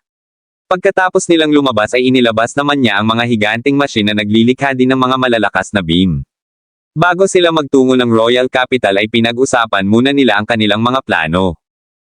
Sinabi ng isang matandang pinuno na matapos gawin ng Dragon of Calamity ang kanyang trabaho ay susunod naman doon ang pagmamarche ng mga hukbong sandatahan papasok sa Clay Kingdom. Sinabi niya na ang mga foot soldiers ay gagamit ng mga magic sword at mga magic barrier habang ang elite forces naman ay gagamit ng mga magic armor at mga magic cannons. Sinabi rin niya na magdadala din sila ng 3 Aegises. Ang tawag dito ay Mobile Mana Bulwark Generation Device. Bukod doon ay may dala rin silang 4 na ultra high output mana ray weapon. Ang tawag naman doon ay Brienak. Pagkarinig ng mga yun ay labis ang naging saya ni Deridas dahil sa pag-aakalang makakamit na niya ang tagumpay. Sa gitna ng kanilang pag-uusap ay biglang sumingit sa usapan ang pinuno ng mga kawal na si Randios. Sinabi niya kay Deridas na wala namang maidudulot na maganda ang kanilang pagsalakay sa Royal Capital kaya't hiniling niya dito na itigil na ang kanilang pagsalakay. Sinabi ni Deridas na wala nang makakapigil pa sa kanya kaya't huwag na itong magsasalita ng kung ano paman. Muling nagsalita si Randios kaya't dahil sa inis ni Deridas ay nasipa niya ito sa kanyang muka. Sa kabilang banda ay pinuntahan ng 4 ang pinagbagsakan ng Dragon of Calamity. Itinuro ni Rollo kay Nor kung nasaan ito. Tinanong ni Nor kay Rollo kung buhay pa ba ito. Sinabi ni Rollo na hindi siya sigurado kaya't mas mainam kung mas lalapitin pa nila ito. Biglang tinawag ni Lin si Nor at itinuro dito ang hukbong sandatahan na binuo ni Deridas. Sinabi ni Lin na iyon ay ang Magical Empire. Inutos ni Deridas sa pinuno na umabante na ang mga ito. Susunod na sana ito nang bigla niyang makita ang 4. Itinuro niya kay Deridas ang kinaroroonan ng mga ito. Gamit ang binocular ay tiningnan ito ni Deridas. Natuwa ulit siya dahil bukod sa nakita niya ang prinsesa na si Lin ay nakita din niya si Ines. Kilala si Ines sa buong mundo dahil sa kakaibang kapangyarihan ang meron ito. Isa rin siya sa dahilan kung bakit tanyag ang Royal Capital sa buong mundo. Inutos ni Deridas sa kanyang mga kawal na gamitin nila ang Brienak at patamaan nila si Ines. Kaagad na sinunod ito ng mga kawal kaya't inihanda nila ang Brienak para sa isang malakas na pag-atake. Nag-ipon ng enerhiya ang Brainiac para sa isa na namang malakas na beam at pagkatapos ay pinuntirya ng mga ito si Ines. Nakita ito ni Lin kaya't itinuro niya kay Ines ang paparating na beam. Inutos ni Ines kay Lin na magtago ito upang hindi siya masaktan. Mabilis na kinuha ni Lin si Rollo at mabilis na nagtatakbo papalayo. Hindi inasahan ni Ines na mabilis masyado ang beam kaya't hindi kaagad ito nakapaglabas ng pananggalang. Tatamaan na sana siya nito nang bigla ulit itong sanggahin ni Nor gamit ang kanyang espada. Dahil doon ay hindi ito tumama kay Ines at nahati din ang beam sa tatlo. Hindi natuwa sa nangyari si Deridas kaya't tinanong niya ang mga kawal kung bakit hindi tumama ang beam na kanilang ginawa. Sinabi ng mga kawal na marahil ay nagkaroon lang ng malfunction sa Brainiac kaya't hindi tumama ang beam nito. Inutos ni Brainiac na ulitin ng mga ito ang pagpuntirya sa grupo ni Lin. Sinabi ni Nor na kamuntik na sana silang tamaan kung hindi niya naharang ang beam.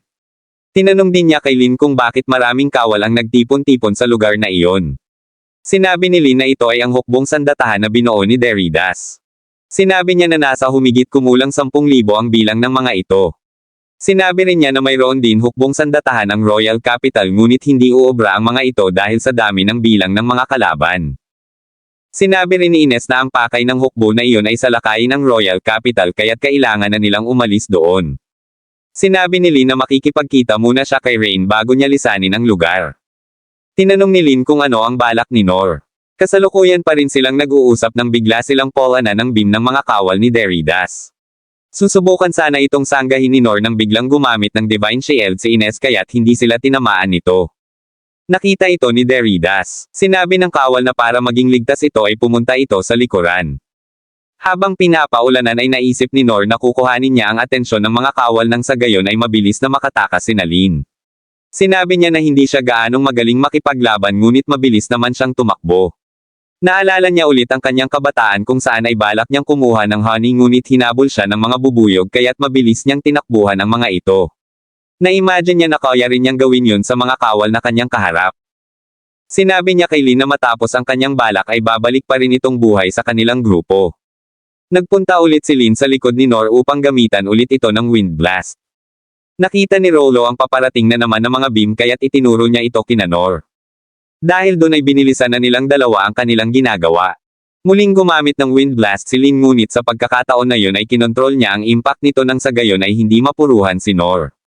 Matagumpay ang kanilang ginawa kaya't nagmistulang parang ibon si Nor na lumilipad sa himpapawid. Habang nasa itaas ay nakasalubong ni Nor ang mga beam na ibinato ng kabilang panig kaya't sinangga niya ang mga ito. Sa pangalawang pagkakataon ay naulit ito. Sinangga ulit ito ni Nor kaya't nagmistulang bala ng baril ang mga beam na tinamaan ni Nor. Maayos na nakalanding si Nor kaya't kahit mag-isa siya ay buong tapang at lakas niyang hinarap ang 10,000 hukbong sandatahan na kasama ni Deridas. Itinaas ng mga kawal ang kanilang mga armas upang kaarapin si Nor. Hindi nila napigil ang bilis at lakas ni Nor kaya't sa isang hampas ni Nor ay nagliparan ang mga hawak na sandata ng mga ito. Lahat ng humarang sa kanyang harapan ay hinahampas niya ng espada kaya't nagtatilsikan ang mga ito. Inulit-ulit lang ni Nor ang kanyang ginagawa kaya't pati ang mga hawak na kalasag ng mga ito ay nagliparan na rin. Napanood ito ni Deridas kaya't labis siyang nagulat sa kanyang mga nakita. Tumalon ng mataas si Nor kaya't halos nahihina si Deridas dahil sa takot. Nagtaka ang mga kawal kung nasaan ang kanilang mga sandata. Nakita nila na bumagsak ang mga ito mula sa itaas kaya't tinamaan sila ng mismo nilang mga sandata. Maging ang mga kalasag na nagliparan ay tumama rin sa kanila. Sunod nun ay inatake naman ni Nor ang 3 Aegises kaya't nagliparan din ang mga ito. Nanlaki ang mga mata ni Deridas nang makita niya iyon.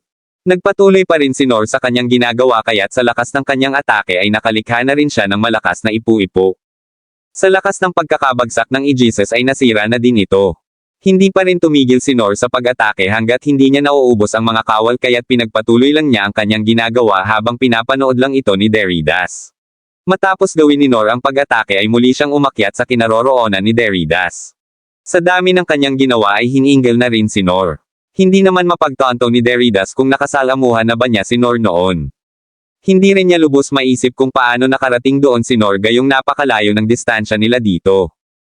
Tumalikod si Nor at tiningnan si Deridas. Labis na natarante si Deridas kaya't hindi niya alam ang gagawin. Unti-unti ay naglakad si Nor papalapit sa kanya. Naisip ni Deridas na suot niya ang Kaiser Armor at Kaiser Sword kaya't kinuha niya ang kanyang espada upang kaharapin si Nor kahit na nanginginig na ito sa takot. Inihanda na niya ang kanyang sarili sa atake ni Nor ngunit nilagpasan siya nito. Sunod na inatake ni Nor ay ang apat na Brionac. Pinalipad din niya ito gaya ng Aegis kaya't nagbagsakan din ang mga ito sa lupa. Hindi lubos maisip ni Deridas na haantong sa ganun ang lahat. Bumuo siya ng hukbo na may bilang na 10,000.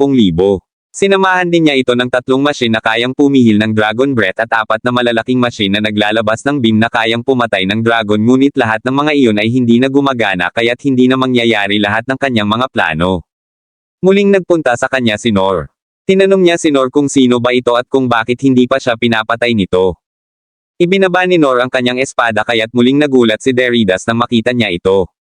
Naalala niya na ito ang itim na espada na nakalagay sa likuran ng upuan ng hari. Sinabi niya na sa lahat ng kanyang nakitang espada ay ito ang pinaka-nagustuhan niya. Alam rin niya na gawa sa isang mabigat at hindi mawaring kemikal ang espada kaya't sobrang tibay nito. Bukod pa ron ay nagulat din siya dahil hindi kayang buhatin ng normal na tao ang espada na yun samantalang binubuhat lang iyon ni Nor gamit ang kanyang isang kamay.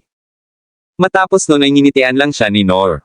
Hindi pa rin makapaniwala si Deridas na nagawang ma-wiped out ni Nor ang kanyang mga kawal.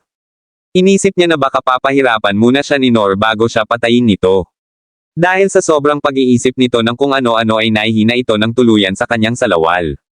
Tumayo ito at mabilis na sumakay sa kanyang kabayo at pagkatapos pinatakbo niya ito papalayo kay Nor.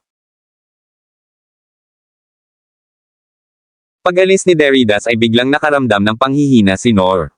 Napagtanto niya na umabot na sa limitasyon ang kanyang katawan kaya't napaluhod na lang din ito. Pinalibutan siya ng 5 elite soldiers at unti-unting lumapit sa kanya habang siya naman ay biglang nagsuka ng dugo. Bigla ring nanlabo ang kanyang mga paningin at habang nakaluhod ay naalala pa rin niya si Lin, Ines at Rollo.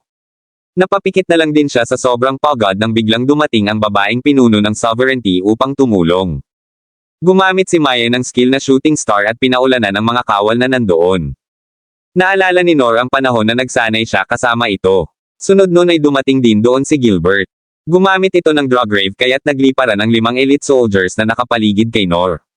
Napangiti na lang si Nor nang makita niya si Gilbert. Namangha naman si Gilbert dahil sa kakaibang ginawa ni Nor. Sunod nun ay dumating din ang pinuno ng isa pang sovereignty na mula naman sa swordsman na si Sig. Nilapitan nito si Nor at nagpasalamat siya rito. Matapos nun ay bumaba silang dalawa ni Gilbert.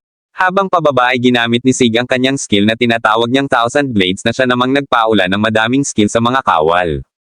Nakita ito ni Nor kaya't bumalik ulit sa alaala niya ang panahon na tinuturuan siya nitong gumamit ng espada. Sunod nun ay ipinakita naman si Oaken at Sign. Nagpakitang gilas na rin si Oaken kaya't gumamit na din ito ng mahika upang atakihin ang mga kalaban. Gumamit siya ng skill na Earthbind kaya't hindi nakagalaw ang mga kawal sa kanilang kinatatayuan. Sunod nun ay dumating ang grupo ni Donderg at mabilis na tumatakbo ang mga ito patungo sa mga kawal. Hindi pa nakontento si Oaken sa kanyang ginawa kaya't gumamit ulit siya ng skill na Stonewall sa mga kawal. Dahil doon ay lumitaw ang mga naglalakihang mga bato sa lupa. Nakita lahat ni Nor ang mga nangyari kaya't masaya niyang inalala ang mga panahon na tinuruan siya ng mga ito noong siya ay bata pa. Buhat sa di kalayuan ay tiningnan si Nor ng mga pinuno ng sovereignty at doon ay naalala nila ang pangalan ni Nor. Nagpunta din doon sina Lin at Ines. Gamit ang skill na healing ay pinagaling ni Lin si Nor kaya't naging mabuti na din ang kalagayan nito. Sinabi ni Lin na magpahinga muna si Nor ngunit itinanggi ito ni Nor at sinabi na kaya na niyang gumalaw at tumayo. Pinag-usapan naman ni Sig at Oaken si Deridas. Nagtaka ang mga ito dahil mabilis itong nawala sa lugar na iyon. Biglang nagsalita si Nor at sinabi na bago sila dumating ay nandoon pa si Deridas. Sinabi rin niya na ito ay nakasuot ng baluting kulay ginto gayon din ang kabayong sakay-sakay nito. Ipinaliwanag ni Oaken na ang baluting iyon ay gawa sa isang high-grade na equipment. Nagtaka siya kung paano nagawang makaalis kaagad ni Deridas gayong mabigat ang mga baluti na iyon. Sinabi rin ng dalawa na kung nakatakas na si Deridas ay imposible nang maabutan nila ito pwera na lamang kung sila ay lilipad. Sinabi ni Nor na posible naman na lumipad sila kung gugustuhin nila. Pinuntahan nila ang Dragon of Calamity upang sakyan ito. Sinabi ni Sai na ito ang unang pagkakataon na naatasan siya na pagalingin ang isang napakalaking dragon.